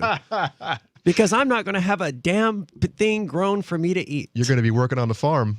You're going to have to figure it out. You're going to have dirt on your fingernails. Are you going to be all right with that? No, I will be the one who invents a better irrigation system that reduces the amount of work you have to do. Now, but here's the thing, and I keep telling, especially the preppers out there, the preppers who have all the seeds, they're ready to go. No. When the collapse happens, look at all these. I have 100 different seeds here, different types, different plants that I can just start my garden. I'm like, that's not how it works. No, the soil has to be ready for that. You right? have to build the infrastructure, and it's kind of the same thing with you can't wait to learn a skill when you need to use that skill, unless it's something that it's a process. And, the best way to learn something is to actually do it. I find that to always be the case. And it's really helpful to have the YouTube Academy out there that will walk you through, say, changing a part on your car that you never worked on before. But what if you don't have that? What if YouTube's not even up anymore? And you've never... This is why thinking is such an important skill, because there just about isn't any problem out there that a thinking person can't rationalize and troubleshoot their way through. Yeah, but knowledge is also important. Knowledge just cuts down on the diagnostics It's time. always good to be able to learn, but there's a long process where you can actually where that knowledge is worthwhile to you. And if you have to, at the spur of the moment, figure something out, you might not have that time. And that is huge when it comes to gardening. I have been digging for 8 years now, and I'm still digging. It is such a large. I just added 480 square foot on my neighbor's property. That's nice. Because basically I've run out of room myself. And obviously your neighbor was cool with this. Absolutely, he's all about it. He wants me to build. He wants me to do more gardening up near the house. He wants me to cut some of his trees down and garden where those trees are, which is not happening. He's gonna. Well, I don't know. Maybe Maybe Sure. maybe they're old, so maybe I'll help them out. I'll take those trees down, free of charge. They feed me all the time, so it's good. But no, you can't wait until it actually happens to start figuring these things out. You need to start doing it now, and don't start huge. Just start with a 10 by 10 plot. Start with a raised bed or something easy, and start with just 1 or 2 items. Some people go overboard when it comes to gardening, and they have horrible results because they had too much on their plate, and they have a bunch of casualties, or just things don't turn out because they didn't work in enough compost because they spread it too thin, or they didn't add fertilizer, or they planted too early or too late or whatever. And there's a lot to this. There's a lot of science involved, and there's a lot of gathering knowledge year after year until you finally get to the point where I am now, where I don't even buy seed online anymore. I bought some seeds, Carolina Reapers and all, but I very fully intend to save those seeds so I have Reapers next year. Now, there's a lot to that. Oh, don't let Monsanto know. But there's a lot to that. You can't just keep the seed. You have to ensure that the 12 other types of peppers you have growing in the yard as well don't intermingle and mix, and you come up with some hybrid the next year, some untrue hybrid that is not what you wanted. So there's a process, and you wouldn't know unless it happened to you, where you actually created a hybrid seed and it grew into something that you didn't even recognize. All right, well, what breeds with what? Can I grow a cabbage next to a turnip? Is that going to work, or are they going to intermingle? And so now you have to figure out, what species that brassica actually is, and to determine whether it's safe or not. Or you have to cover it with some kind of a wrap to prevent, the bees, the pollinators, from getting in there and messing your seed saving up. There's a lot to it, and that's just seed saving. So, Conan, like I said, my role in the end times will be to think and help people solve their problems. All right, well. I'll gladly accept your gold. Awesome. All right, Conan, what should I grow in my 10 by 10 bed that I'm going to start this year?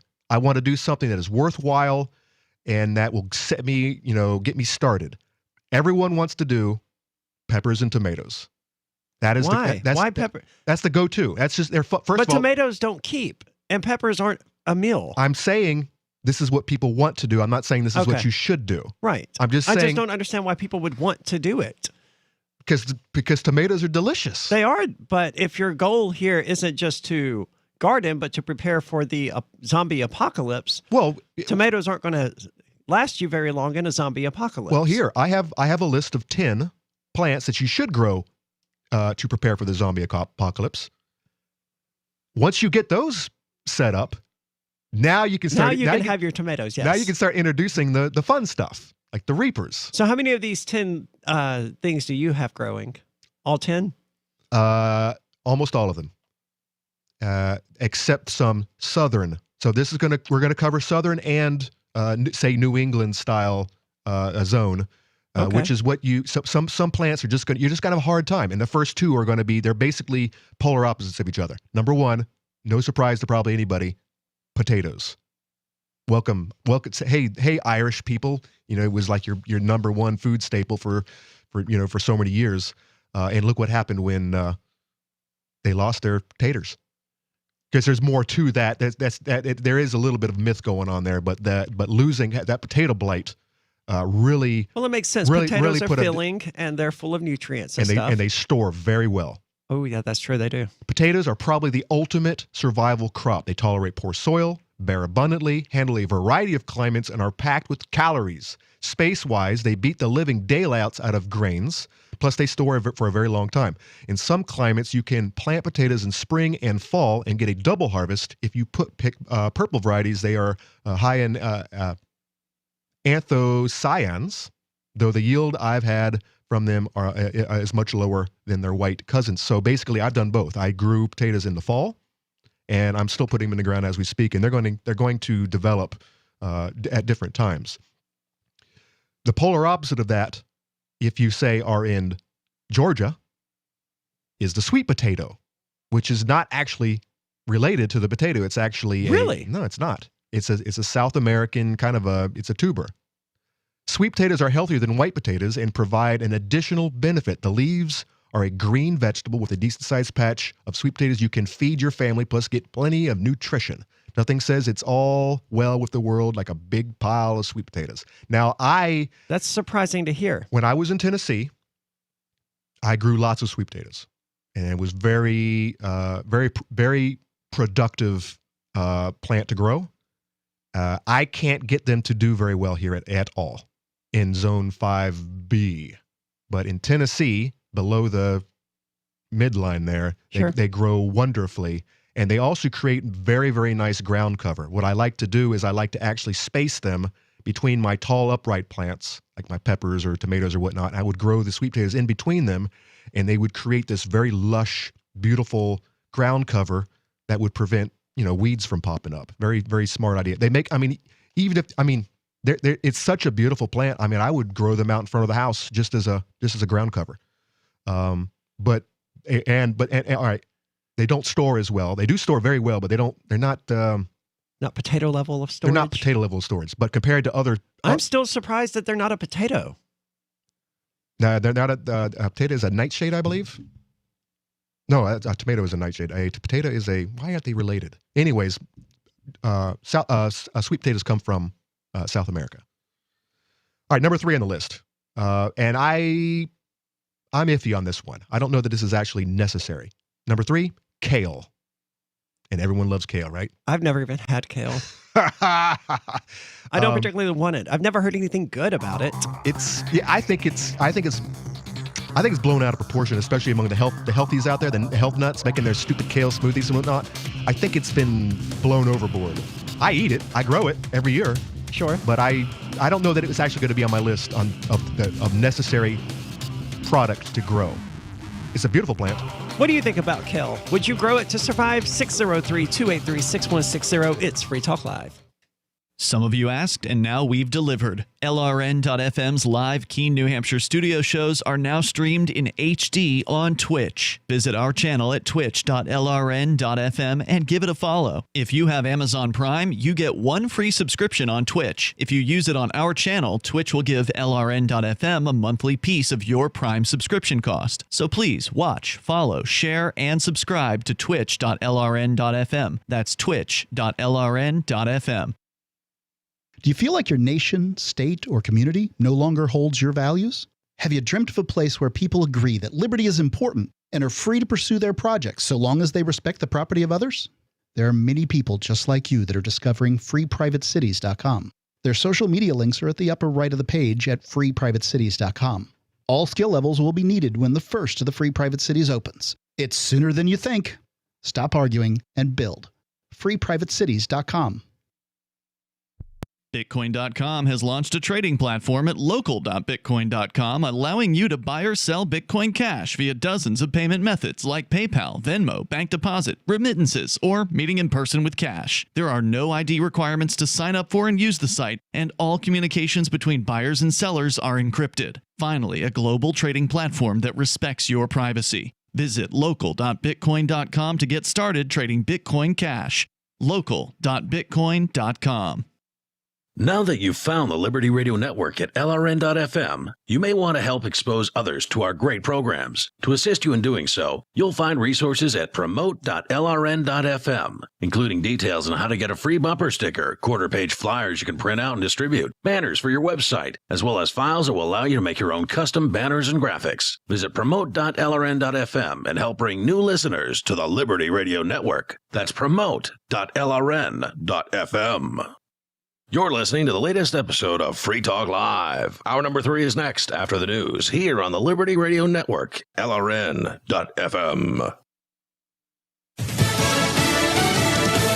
He wants a new trial. I'm Lisa Lacera, Fox News. The attorney for the former Minneapolis police officer convicted of killing George Floyd says the first trial was not fair. Eric Nelson, the attorney for Derek Chauvin, listed among the reasons for a retrial that the jury was not sequestered and may have been prejudiced by the trial's national publicity.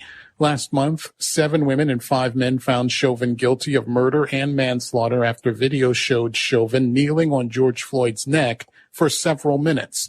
Nelson, in his filing, accused prosecutors of disparaging the defense. A spokesperson for Minnesota Attorney General Keith Ellison tells Fox 9 Minneapolis in a statement that many of these arguments have been already rejected by the court. Chauvin is scheduled to be sentenced in June. Gernal Scott, Fox News. President Biden has laid out a new COVID vaccination goal to get 70% of adults in the U.S. with at least one shot and 160 million fully vaccinated by July 4th. And he says they're standing by to vaccinate young people. We are ready to move immediately move to make about 20,000 pharmacy sites across the country ready to vaccinate those adolescents as soon as the FDA grants its okay. A CDC emergency committee is expected to discuss approval of the Pfizer vaccine for children as young as 12 this week.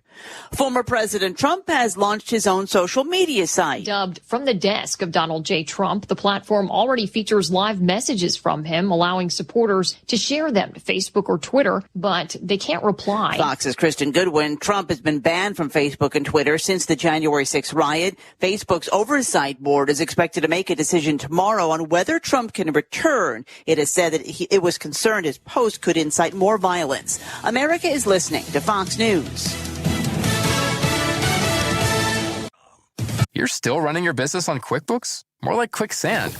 The bigger your company grows, the faster you sync with outdated software. NetSuite by Oracle is the scalable solution to run all key back-office operations, no matter how big your company grows. 93% of surveyed organizations increased visibility and control since making the switch from QuickBooks to NetSuite. Right now, NetSuite is offering a one-of-a-kind financing program. Head to netsuite.com/Fox. That's special financing at netsuite.com/Fox, netsuite.com/Fox. While in London for a meeting of G7 leaders, Secretary of State Antony Blinken delivered virtual remarks to the Council of the Americas, saying for the Americas to move forward, the pandemic needs to be dealt with. We must end the COVID-19 pandemic. Across the hemisphere, cases are surging, hospitals are stretched beyond capacity. Vaccinations are key. To that end, the United States government has contributed $2 billion to COVAX, which is supplying safe, effective COVID vaccines worldwide, including 6.5 million doses so far to Latin America. Blinken said the U.S. will donate 60 million vaccine doses to countries where the pandemic is severe. On climate change, Secretary Blinken said to prevent a climate catastrophe, every country in the Americas and beyond will need to dramatically cut its emissions and adapt to the changes to come.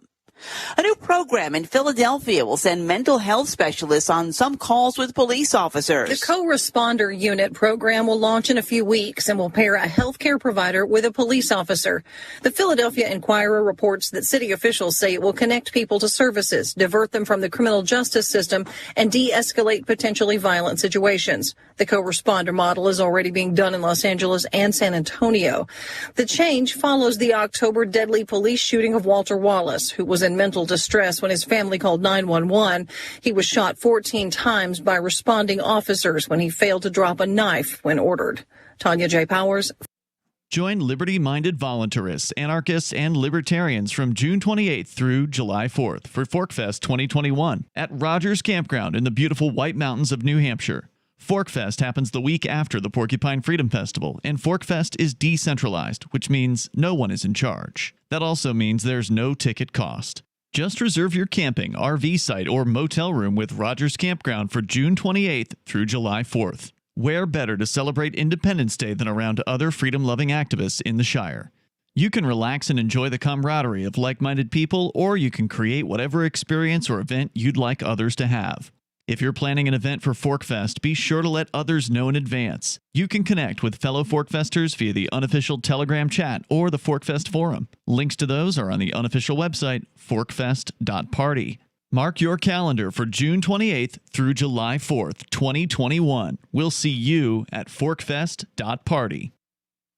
This is the Onion Week in Review. A month after the death of leader Kim Jong-il, North Korea's 24.5 million citizens have returned to their regular daily routines this week, holding a festive synchronized disco jump rope gala in Pyongyang's main public square. Life in the hermetic communist nation is reportedly beginning to normalize following the protracted mourning period, with citizens once again donning their brightly colored uniforms and performing intricate gymnastics routines in perfect unison. It is an inspiring sight to see so many loyal citizens find the strength to unfurl their long silken streamers and do dozens of tandem backflips set to dance music. Observers reported that new North Korean leader Kim Jong-un nodded once in approval of the disco jump rope gala, signaling an official transfer of power. A recent study from the Centers for Disease Control finds that over 100 million children are being exposed to harmful levels of stupidity in their own homes. Hear the debate about secondhand ignorance on the next In the Know.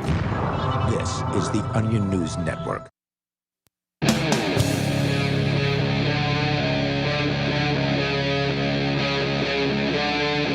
Free Talk Live.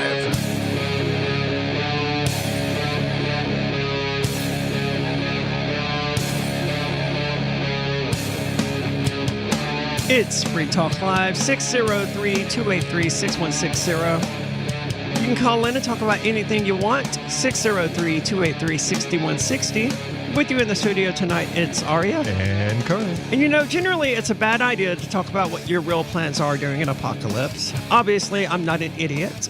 I've seen how the last year has gone, and I've done more than just put aside some gold that most people won't actually want during a zombie apocalypse. If such a thing were to happen. I agree. And the fact that people know that I'm the guy, they've been watching me for 8 years now at my current residence, putting it all together. I know that there are crosshairs on me, and just this, like you said, it's not something that you want to signal if you actually expect to survive the onslaught, because so there's a big chance that I'll get taken out in the first day. All this work, I get taken out in the first damn day. But I'm not laughing because that's funny. I'm laughing because I appreciate irony. And well, I mean, but for all of you out there who think, and this is something that I even hear from my liberty-loving friends, it's like, I don't need a garden. I've got guns. Have you ever heard that? I have. And I think that's it's messed up way of looking at things. It's messed up, but maybe their plan is to barter the guns for food. Or bullets. No, I think bullets would probably be a decent currency in a zombie apocalypse. I think very sadly, I think that when push comes to shove, they will themselves be using those guns to rob people. To commit aggression. Which is sad because here they are living their lives, non-aggression principle. And, well, that's how it is. And if it hits the fan, they'll immediately devolve into animals. I mean, that's how it is. That's how morality is. It's a luxury. People hate admitting that, but when the chips are down, you will steal a steak in order to avoid starving to death. And it's my goal and my wish to prevent that dehumanization from ever happening, to be prepared for it so that it doesn't resort to a Twilight Zone episode where your neighbors are beating down your bomb shelter door. Your neighbors who you just had dinner with, your loving neighbors who now they know they're going to die because they didn't build their own bomb shelter and now they're beating your doors down. I don't want that to happen. You want people to build their own bomb shelters. Yeah, and I hope that in all of my years of building up garden infrastructure, I have impressed upon the idea enough of my neighbors that they start digging their own gardens. But you know what? I haven't seen the evidence. So to all of the people out there who have guns, who think they're going to come just go on a robbing spree. I truly hope that's not why the libertarians out there say, well, I have guns. Yeah. I suspect you're right, but I hope better than that. I think that it might turn into that. But here is my response to them. I have guns too. Sure. And I also have chickens. And you know what chickens eat? Anything? Haven't you seen? And I don't have pigs, but that might be the next on my list, because you know what pigs eat? Anything. It's a good way to get rid of stuff that you don't want. All right. So you said that you think the benefits of kale are overgrown. Overblown. Overblown is Yes. All the foodies out there have praised it to be this like wonder superfood. And it might be. I don't grow it because it's a superfood. I grow it because it's very, very easy and it produces a lot of food. Out of everything in my garden last year that survived our winter, like 4 months of snow on the ground, the kale is thriving from last year. Now it's in its second year. It's a biennial, so it's going to start going to seed. But I was eating kale all last week from last year, this early in the season.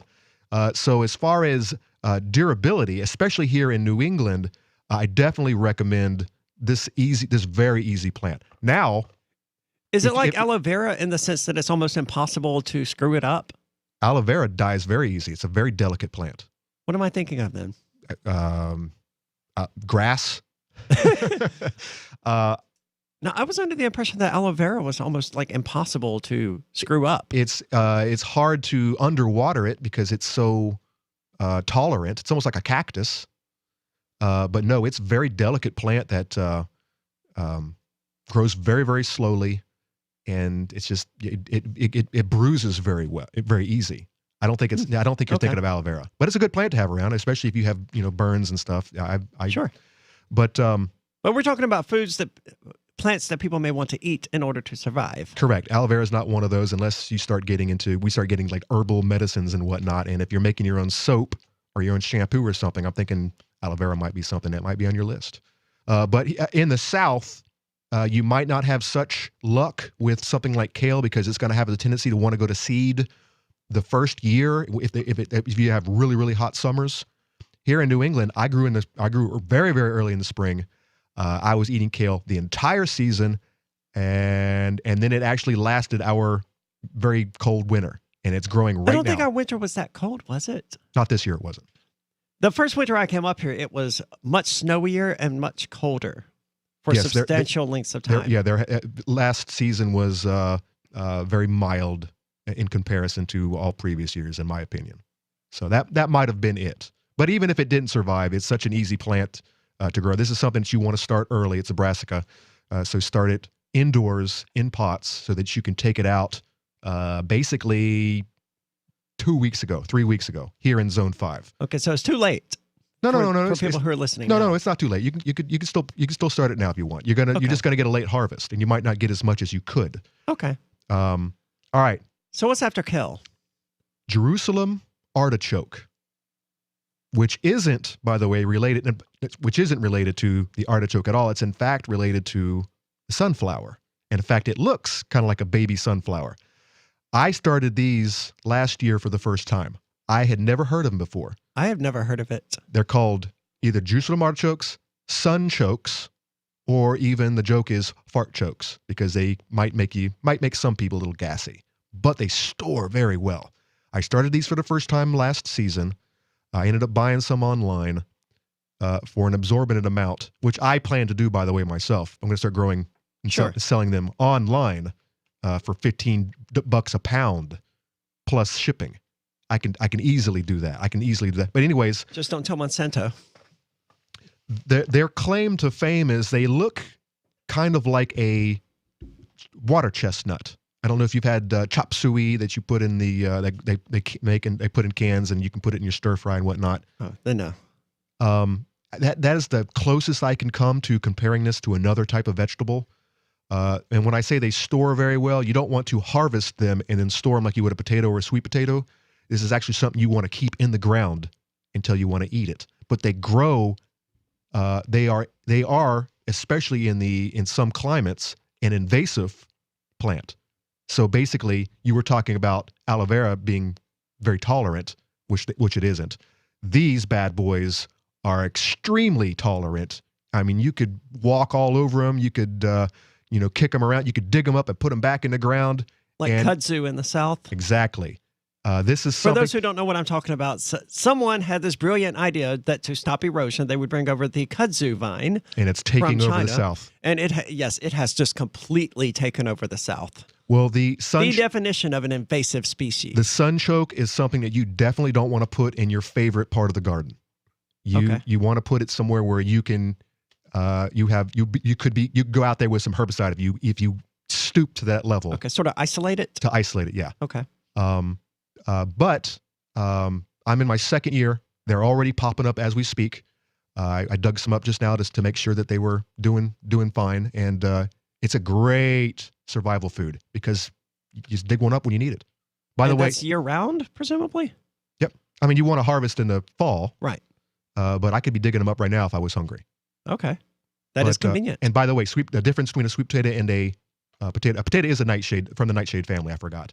The sweet potato is a oh crap! I lost my page. So tomatoes are also from the nightshade family, aren't they? Correct. So tomatoes and potatoes are related, and eggplants, all the same family. But I did not know that. More coming up. These lists of foods that you should be growing in order to prepare for, or just to save money. 603-283-6160. You can call in, change the subject, or weigh in. Are you gardening? Are you preparing for the apocalypse? 603-283-6160. A newly recruited search and rescue officer, Marshall Hunter was resigned to a life of rescuing wayward spacefarers and derelict satellites. But when a billionaire couple goes missing, his own ship is disabled during the rescue. With communication satellites suddenly failing and lunar mineral shipments disappearing in transit, the crew suspects it's more than a coincidence, and Hunter must choose between salvation and sacrifice to save his crewmates and their civilian charges. Frontier by Patrick Childs and BingBooks.com. Are you tired of governments murdering people around the world? Stop using their money. There is an alternative. Bitcoin is a stateless, free market, non-political currency. Bitcoin cannot be inflated or controlled by any government. By using their money, you are helping the state. Stop doing it. You have an incredible alternative available now. Learn it, use it, spread it. Get started with Bitcoin at bitcoin.com. That's bitcoin.com. So you've heard all 3 hours of the latest episode of Free Talk Live, and you're still hungry for liberty-oriented audio content? Did you know that we have another 24/7 audio stream at LRN.FM? The Liberty Radio Network airs the latest episodes of some of the best liberty-oriented podcasts on the internet around the clock. In addition to recorded content, you'll also hear live shows like Free Talk Live, originating from our Keene, New Hampshire studio. So listen anytime at LRN.FM. That's LRN.FM. Do you feel like your nation, state, or community no longer holds your values? Have you dreamt of a place where people agree that liberty is important and are free to pursue their projects so long as they respect the property of others? There are many people just like you that are discovering freeprivatecities.com. Their social media links are at the upper right of the page at freeprivatecities.com. All skill levels will be needed when the first of the Free Private Cities opens. It's sooner than you think. Stop arguing and build. freeprivatecities.com.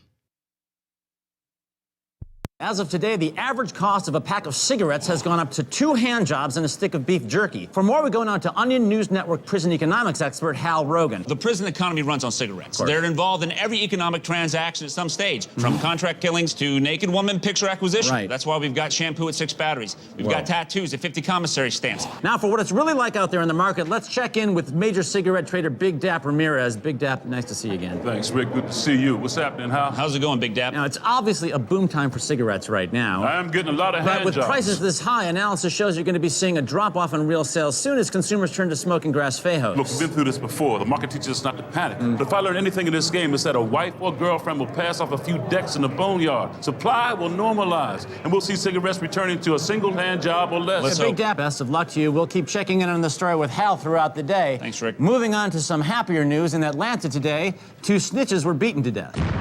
This is the Onion News Network.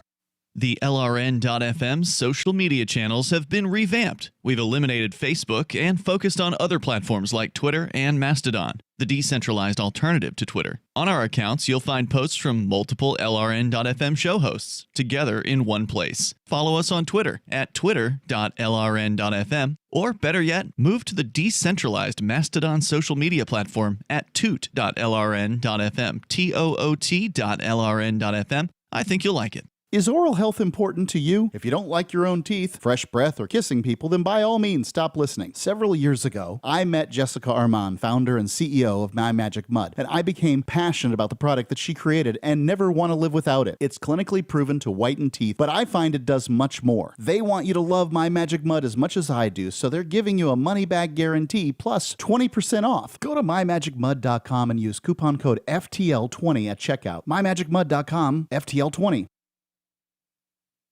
We're still not sure why you'd want to watch, but our video feed is streaming nightly for free at cam.freetalklive.com.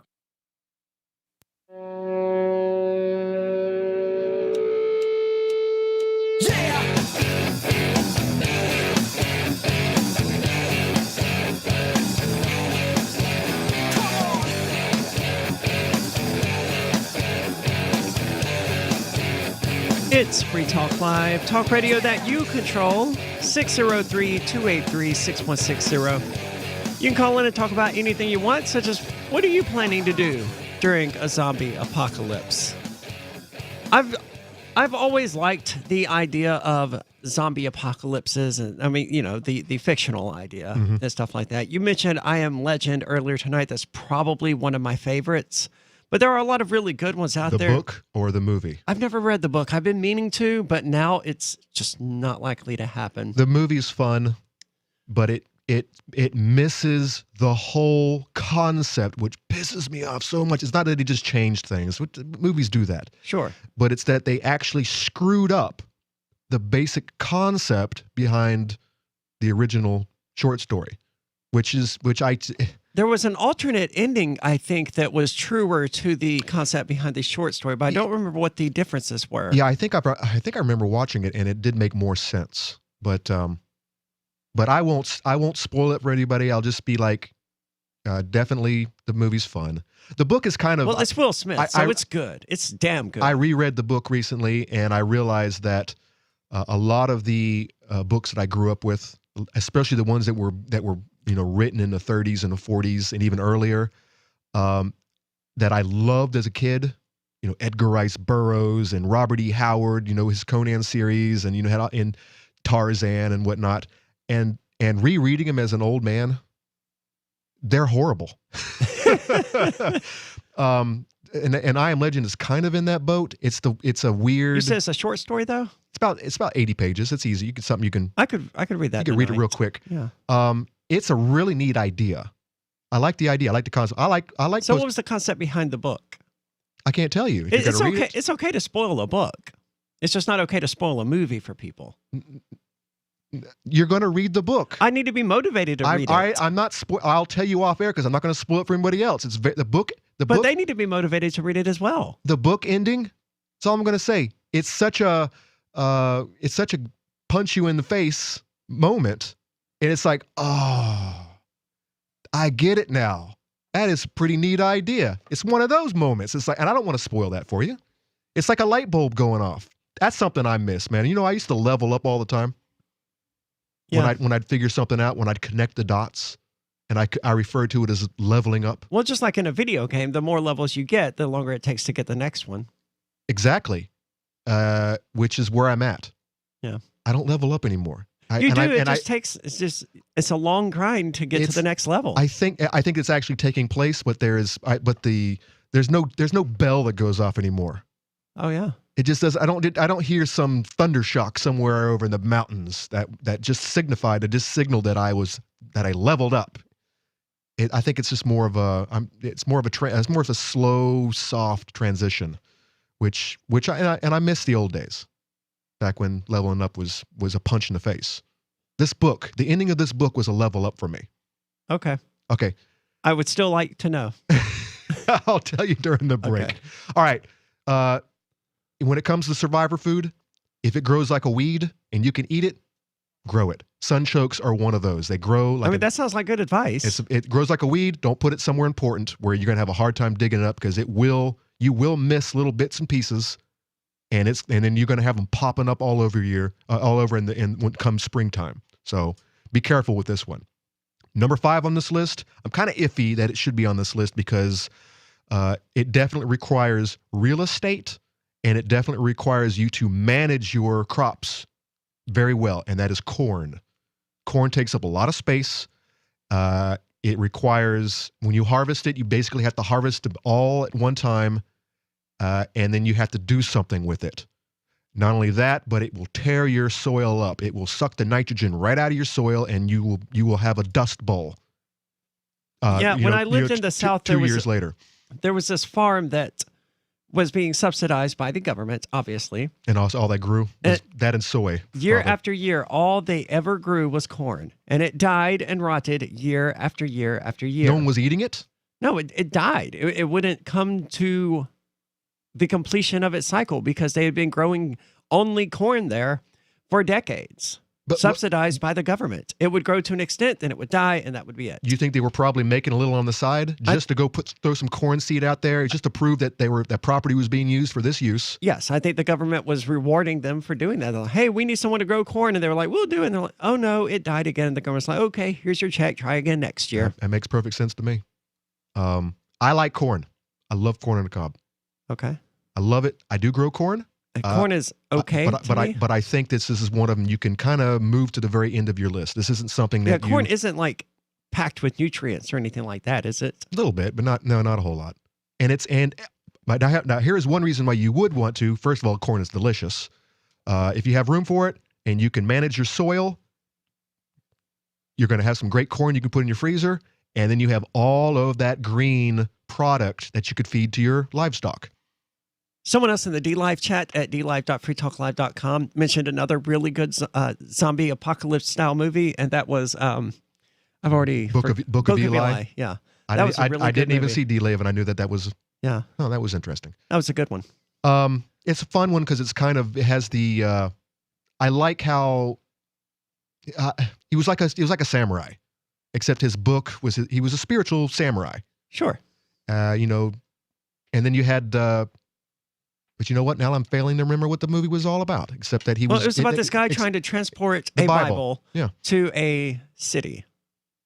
To the last city, the last bastion of safety and security. Yeah, and he passes through this town, and they give him a hard time, and then they discover that he's got what they consider to be the magic book that lets him take control of people. Yep. It's very anti-religious in its leanings, really, when it comes down to being a book about someone essentially performing a biblical miracle by memorizing the entire freaking Bible. But he was killing people. But he was killing people, yes. So in large numbers. So basically he was an Old Testament type of a spiritual guy. Yeah. A whole wrath of God. Good movie. I watched that one last year at some point. Yeah. So anyway, next on the list. After corn. Yeah, push corn to the end of the list, unless you have a lot of property or you're being subsidized by the government. Now, are there ways to put the nitrogen back into the soil? I would imagine there are. Beans. Green beans. So you grow corn there one year, and the next year green beans? Yep.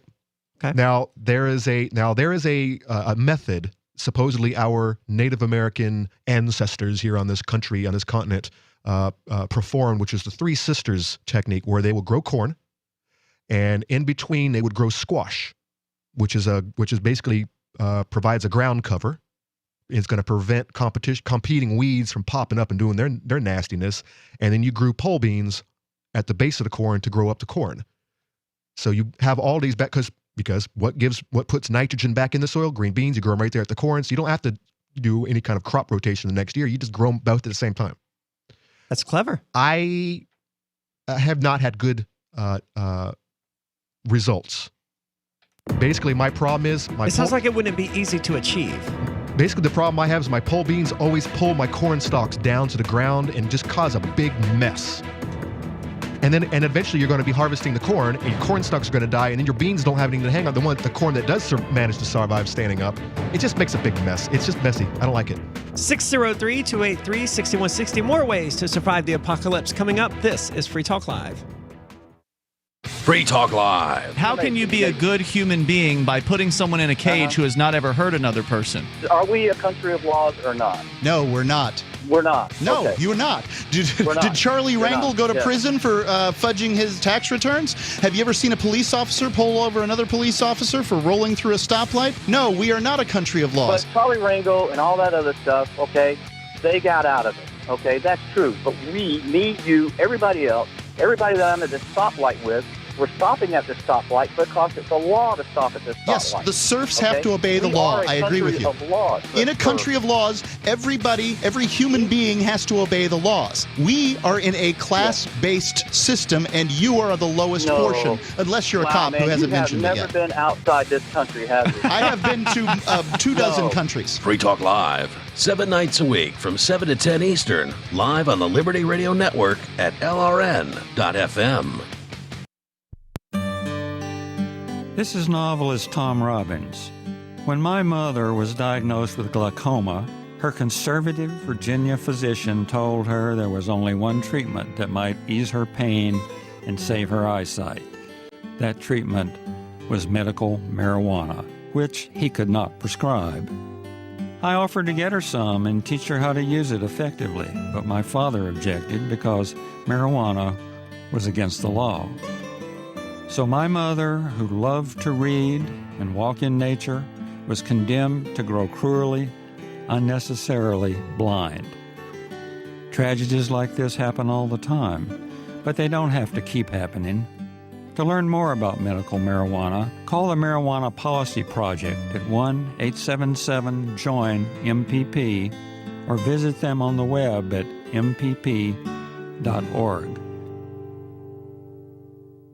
There are basically two types of advertising, direct response and branding. Radio's great for direct response with its low cost to listener ratio, but audio can't be beat for branding, which is a longer term endeavor. You want to be the first thing that someone thinks of when they think about your product or service. If you have a local business that you want kept top of mind in your community, call the station. If you need national reach, Free Talk Live's got around 200 radio stations, millions of monthly listening sessions, can suit all budgets, and if we don't think we're right for you, we'll tell you. Email me, mark@freetalklive.com. There are lots of ways to listen to Free Talk Live. Our podcast has been around since podcasts began, and now the FTL feed is loaded with content besides our full show archives. Did you know that we make it easy for you to customize your podcast subscriptions? We have different feeds, one that includes only our full shows, one with just the Daily Digest, and our main feed that includes everything. You decide what you listen to. It's quick and easy to customize your feeds at feeds.freetalklive.com. That's feeds.freetalklive.com. Why did you move to the Shire? I moved here to the Shire because there's other people around who take liberty just as seriously as I do. I moved to the Shire because I saw videos of people challenging authority and thought that I could get support myself. It called to me, like, do this right now. I wanted to be around people like me who got it. And once I got here, I knew there was nowhere else that I wanted to be. I've always wanted to change the world. So I moved to the Shire to join people who were actually working towards doing the same thing. The people here are awesome, loving, and positive. It was for the adventure and for the feeling of something important is happening here. And I just wanted to come to sort of be part of that. Visit shiresociety.com to read and sign the Shire Society Declaration and learn the reasons why, if you love liberty, you should immigrate to the Shire. Plus, connect with others via the forum at shiresociety.com. That's shiresociety.com.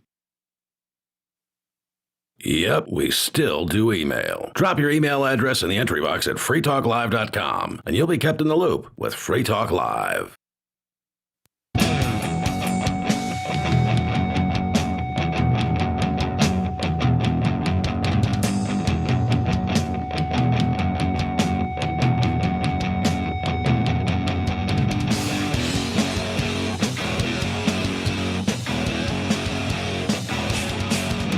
It's Free Talk Live, 603-283-6160. That's the call-in line. We'd love to hear from you, your thoughts on surviving the zombie apocalypse, the best ways to do that. A lot of people just jokingly say, I'm going to invest in lead. As you were pointing out earlier, their plan apparently is to just take what they want, to basically reproduce You mean for bullet making? Yes. To reproduce the warlord situation that led to the state in the first place. Oh, we'll just ride in and take what we want. There's going to be a lot of people who are going to go that route. They're going to be up on their hill. They're in their new town of Jericho, and they're just going to stay up there, and they're going to constantly raid or try to raid people like me. But as you point out, it's unfortunate that it's some libertarian survivalists who were saying that thing. And it's like, that's fundamentally opposed to everything that you stand for, or that Exactly. you profess to stand for. And I think if you had them, if you sat them down right now, I'd be like, no, I didn't really mean that. And I'm like, and I'm over here, and I'm so like, then what are they doing to prepare? Exactly. I'm over here. I'm like, you. First of all, you said it out loud, so you have created this concept. It's in your head. And what are you going to do when you're starving? Are you just going to sit in your ditch and die? No, that's not human. That's not how humans operate. You're going to find something to eat, even if it means preying on your fellow human being. So my question: what are you doing to prepare? How are you going to survive? Oh, and do they even believe it's going to happen? I don't know if I believe it's going to happen or not, but it's a good idea to be prepared for various contingencies. And, with everything happening in the world today, with the U.S. economy being what it is, with the U.S. government doing everything that it can to destroy the USD, it's not a bad idea to be able to be self-sufficient in case the grocery stores run dry. Yeah. And like you said earlier, not everyone's going to farm. Right. You're going to need other specialties. You're going to need a blacksmith. Sure. You're going to need a guy who's raising cattle. You're going to need a guy who's raising horses. Seamstresses. There are so many things, but how many people know how to do any of that? No, it's unfortunate. They don't. But don't spread yourself thin. Like I said, start with a 10 by 10, or do something that would be worthwhile if it gets down to it, and make it fun. Like, I love being outside, playing in the dirt. I like that. I really, really like it. Not only do I feel self-sufficient, but it's fun. And so whatever you do, if it's to survive, if you think that this is going to actually happen, because it happens every 80 years, do something that's fun. So maybe you are a great metalist. What am I looking? Maybe you work well with metal. And so you would have a great time, throwing some horseshoes together, or building, or 1,000 nails. Sure. Requires a blacksmith, and I'm gonna need nails. I'm gonna run out one day. So Fair point. I'm going to need somebody who can provide to me with things that I don't have. And so, hey, I have eggs. I need nails. Let's make it work. And the guy who's collecting in the chat who's going to collect lead. Guess what? I'm going to need bullets too. So here I have eggs. I need some bullets. I'm hoping they're just planning on trading you. Exactly, and that's what so yes, let's go that route. Number 6 on this list, one of my favorites, is squash, and you have two varieties. You have summer squash and you have winter squash. I always grow these. I always grow both varieties. Summer squash doesn't store very well, but it grows not like a weed, but it grows. It's very easy to grow, and it grows a lot. Basically, there's like 2 months of the year where it seems like it's all I'm eating. It's just, I get to the point where I'm actually giving it away. Wow. Because it doesn't can very well. If you pressure cook squash, basically you turn it into mush. It's something that you would want to freeze. Of course, are you going to have electricity to run that freezer? So that's the question during an apocalypse. What it does do very well is it dehydrates very well. I have a massive dehydrator, a solar dehydrator that I dehydrate a lot of my foods. I love dehydrating zucchini. It stores very well. It's easy, and that's what I'm eating right now. Is zucchini. Okay. Which is a squash. Okay. Winter squash, you have all kinds of varieties. Stores very well. I just ate my last winter squash, which was what's the one that turns into noodles when you eat it? Spaghetti squash. I don't know why you were asking me. I don't know the answer. Well, Bonnie is kind of familiar with some of this process, and maybe I would have heard her chime in from the kitchen there. But yeah, spaghetti squash. I just ate my last one. It's May. It's been storing since last fall. That's a good storing vegetable. Yeah, that's get you through the winter without starving vegetable. Actually, and it grows. Especially winter squash. They make very nice ground cover, and basically just let them go. I'll start them in my garden, and if they want to grow out of the garden and out into the yard and do whatever, just go let it go. And the next thing you know, you're tripping over these stupid things. There's so damn many of them. Basketball-sized squash, maybe not that big, but very large squash that store very well all over the place. And like I said, there are different varieties.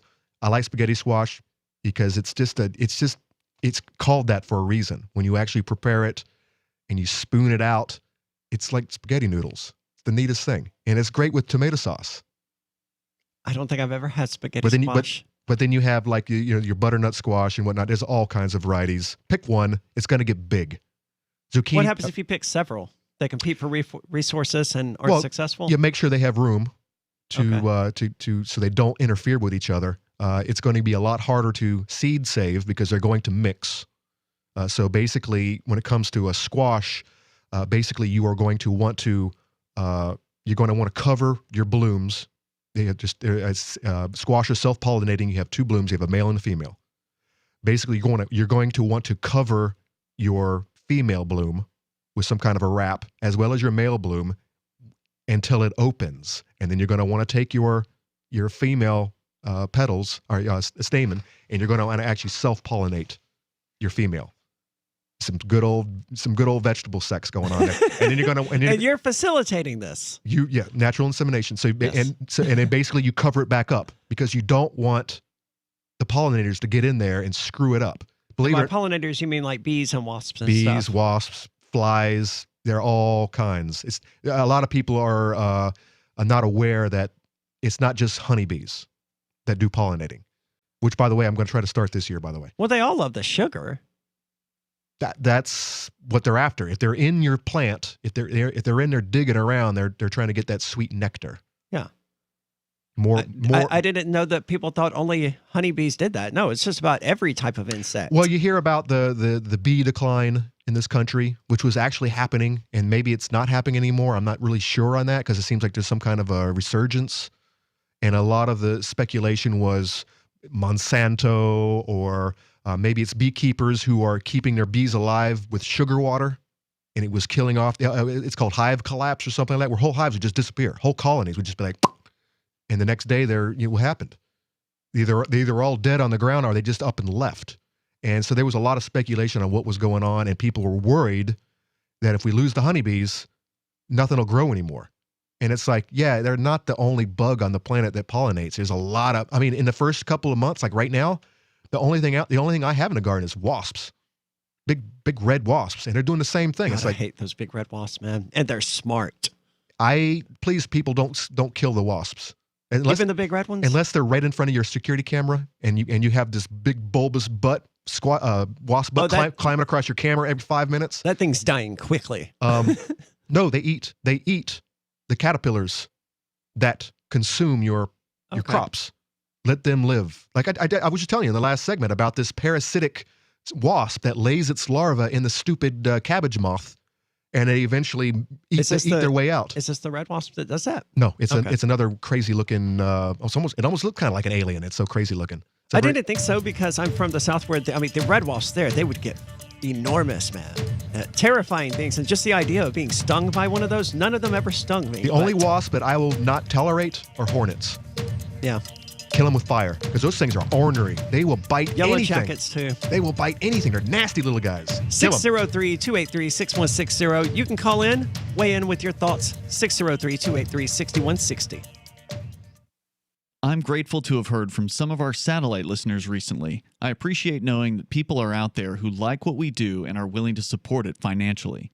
LRN.FM's free-to-air satellite feeds blanket most of 2 continents. It was my goal to put our channel there so people without internet could receive our programs and feed pirate radio stations. We started a fundraiser on Patreon a few years ago to back the satellite channels. I recently announced that I was considering canceling the feeds, and donations increased from 15 to 20% of our costs, which are around $1,000 per month. That's a good start, and to incentivize more contributions, the Shire Free Church will be matching every dollar. Can we reach $500 per month? With your help, we can. You can join our satellite fundraiser for just $2 a month at fund.lrn.fm. If we raise enough to keep both of the channels on the air, awesome. If we raise more, I'll add more channels. If not, we can shut them down and go internet only. It's up to you. Thank you for your support. fund.lrn.fm. You're already listening to LRN.FM, whether via our 24/7 satellite feed, online streaming audio, or our video feeds. LRN.FM's content is available in multiple ways, but what if all you have is your phone and no data connection? You can call our listen line at 360-398-4482. That's a long-distance number, so you may incur charges. If not, listen as long as you want. 360-398-4482. Looking for a great real estate investment? Consider New Hampshire, which is ground zero for the Liberty Movement. Your first call should be to Mark Worden from Porcupine Real Estate. He's more than just a real estate agent. He's your New Hampshire concierge. Where are the best places to live? Do you want farm, city, the burbs, or forest? Do you want a duplex or multifamily building so that renters pay your mortgage? There are homes in all price ranges in New Hampshire, and Mark can help with financing too. Invest in liberty and property. Mark Worden can help. PorcupineRealEstate.com. So the protection of life, liberty, and property is what the Free State Project is all about. But it's an effort to move 20,000 people who understand. It's about demonstrating to the entire country that, yeah, we can have a free market, a truly free market. Making it just a freer, great place to live. It's the world's largest voluntarist libertarian community, and it's only getting bigger. That's amazing, to be able to move to a place where other people passionately believe in being free and independent. What the Free State Project is managing to do, though, is to put their money where their mouth is. It's physically getting up across the country and saying, let's go someplace and let's demonstrate the power of these ideas. There's a lot of kind of philosophy that surrounds liberty. There's a lot of thinking about it and talking about it. But here in New Hampshire, people are doing it. 101 Reasons Liberty Lives in New Hampshire, a documentary by Free State Project Early Movers. Watch it free at 101reasonsfilm.com. 101reasonsfilm.com. Tired of cancel culture? Sick of mega tech corporations holding an axe over your head? Join the LRN.FM Matrix chat server. It's self-hosted, so no one else can tell us what to do or say. Don't like the existing channels? You can make your own. You can even connect into some of our channels from other Matrix servers. It's federated. For the full LRN.FM Matrix experience, though, you should join our server via the step-by-step instructions at chat.lrn.fm. Chat.lrn.fm. Are you tired of governments murdering people around the world? Stop using their money. There is an alternative. Bitcoin is a stateless, free market, non-political currency. Bitcoin cannot be inflated or controlled by any government. By using their money, you are helping the state. Stop doing it! You have an incredible alternative available now. Learn it, use it, spread it. Get started with Bitcoin at bitcoin.com. That's bitcoin.com. Got Telegram? You can follow our channel there and discuss show prep with other listeners at telegram.freetalklive.com.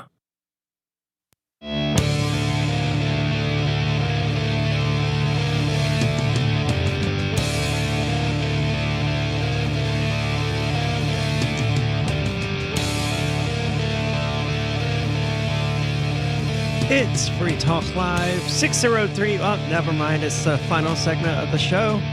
With you in the studio, it's Arya. And Conan. And I want to say thank you to Vaginitarian, who is tonight's amplifier. This means that she is a member of the AMP program, which means that she is donating money each month to Free Talk Live in order to help us advertise, market, and promote Free Talk Live. That's all those funds do. She's a gold level amplifier, which means she chooses to give at least $10 per month.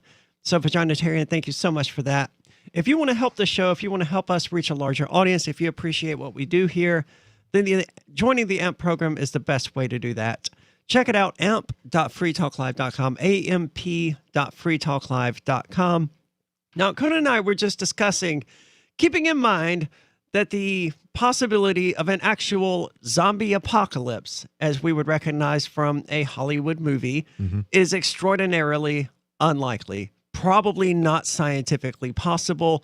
Who knows? Who knows? However, I remarked that guns aren't exactly as useful in a zombie apocalypse as one would think. If we're actually talking about dealing with zombies. The zombies. We're assuming that we've already gone through that period where we have our barricaded cluster. We're peacefully coexisting. Some of us are doing this. Some of us are growing the food. Some of us are raising the cows. Some of us are doing other things. Or maybe it's nomadic lifestyle where we're kind of just traveling around and doing whatever.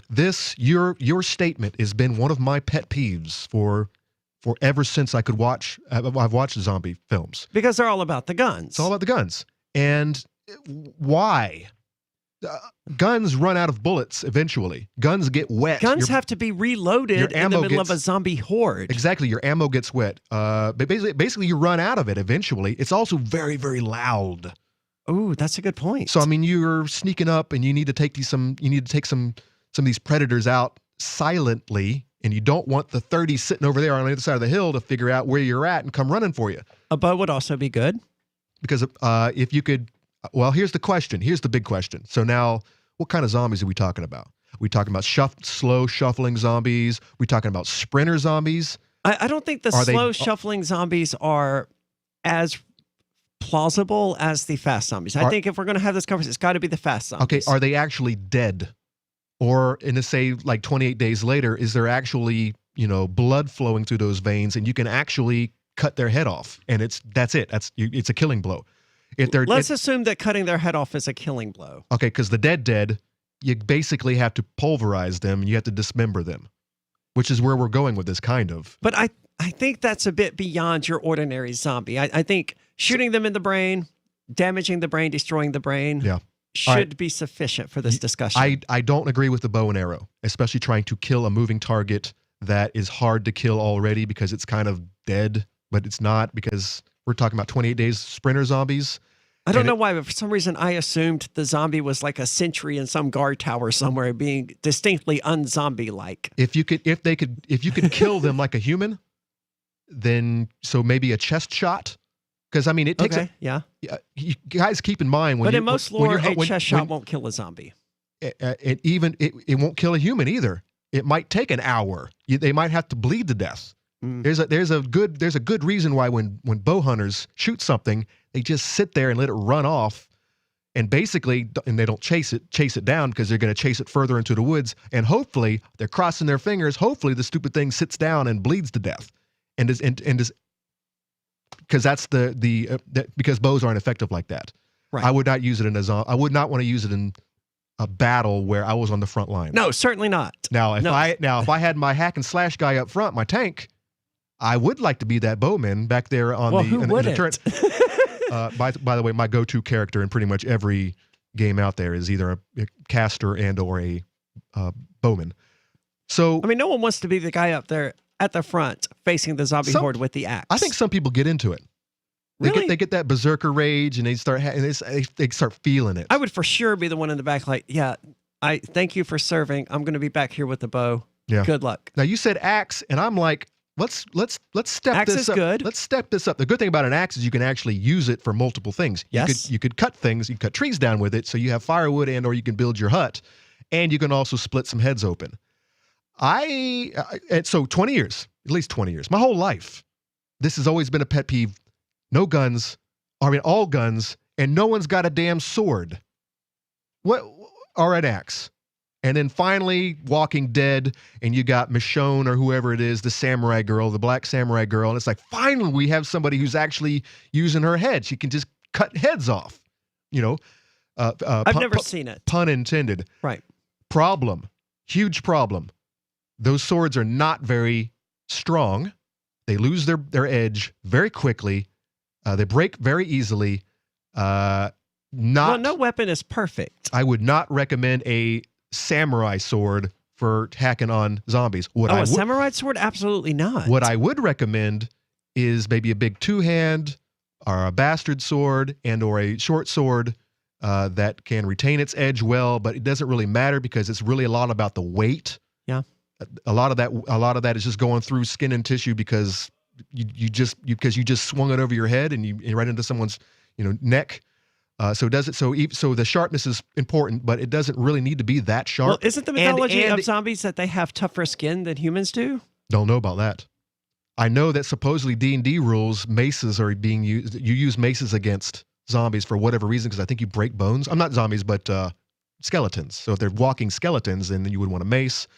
If you were fighting if we get to a point where there are walking skeletons... If you're fighting mummies, you want something that you can dismember them, which is a sharp sword. If we get to a point where there are skeletons and mummies running around, I'm just done, dude. You're just done? I'm just going to chill in my house and wait for death at that point. Look, there is a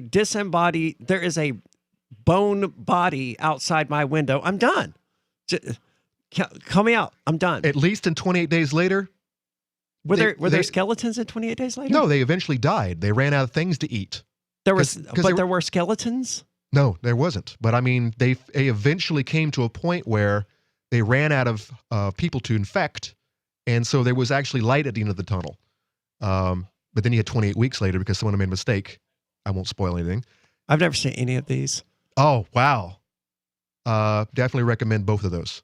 Because it took I think it was, I'm sure someone in the comments could correct me, but I think it was the first time sprinter zombies were introduced.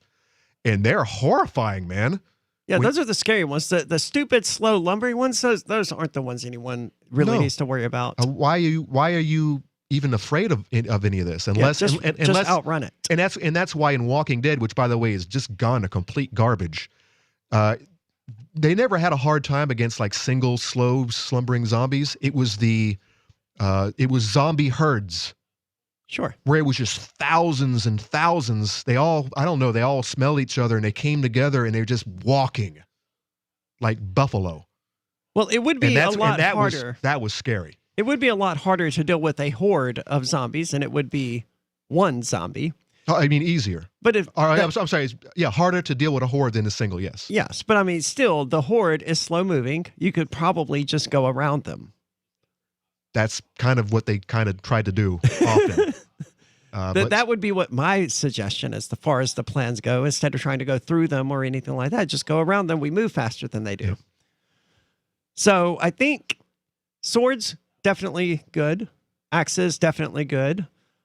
You're right, fast-moving zombie, bow, not much of a help. No. A gun would be better. But when it comes to hunting and feeding yourself, if that's all you have, if I had to pick, it would be hard. If you could only pick one weapon.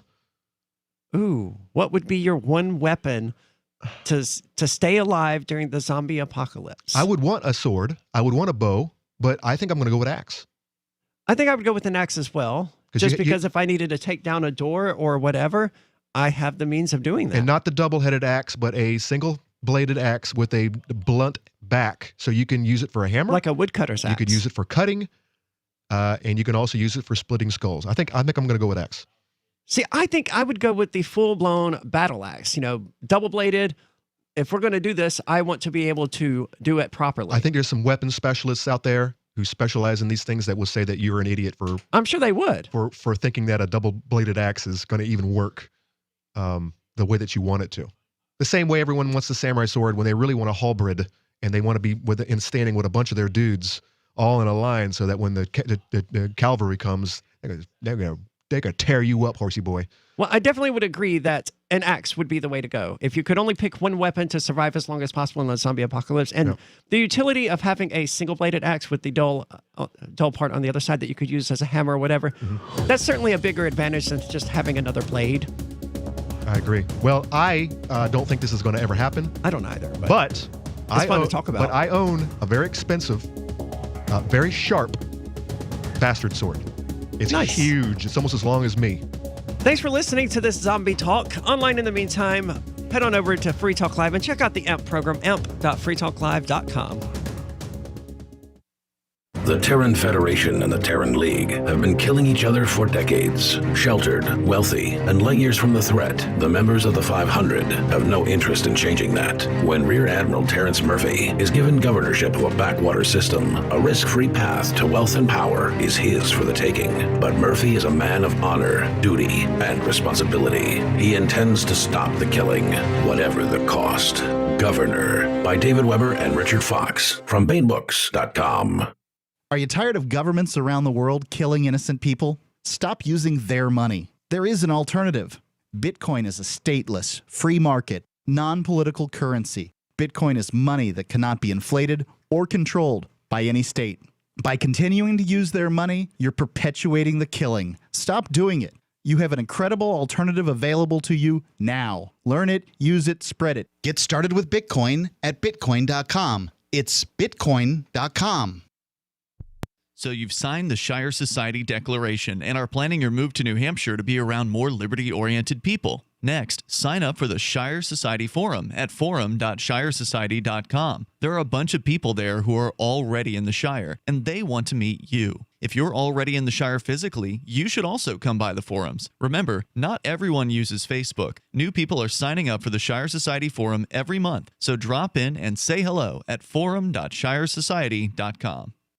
Imagine someone in your community getting in their car, turning on the radio, and hearing the Liberty Radio Network. You can make that vision a reality with your own micro radio station. Visit broadcast.lrn.fm to learn how you can put our programs on the air in your area. You can have LRN.FM running around the clock, and you can even add in your own local shows. Building a radio station is simple, but programming isn't. That's where LRN.FM comes in. Learn more at broadcast.lrn.fm. That's broadcast.lrn.fm.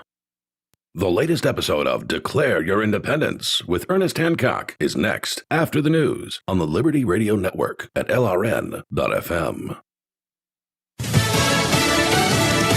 It may not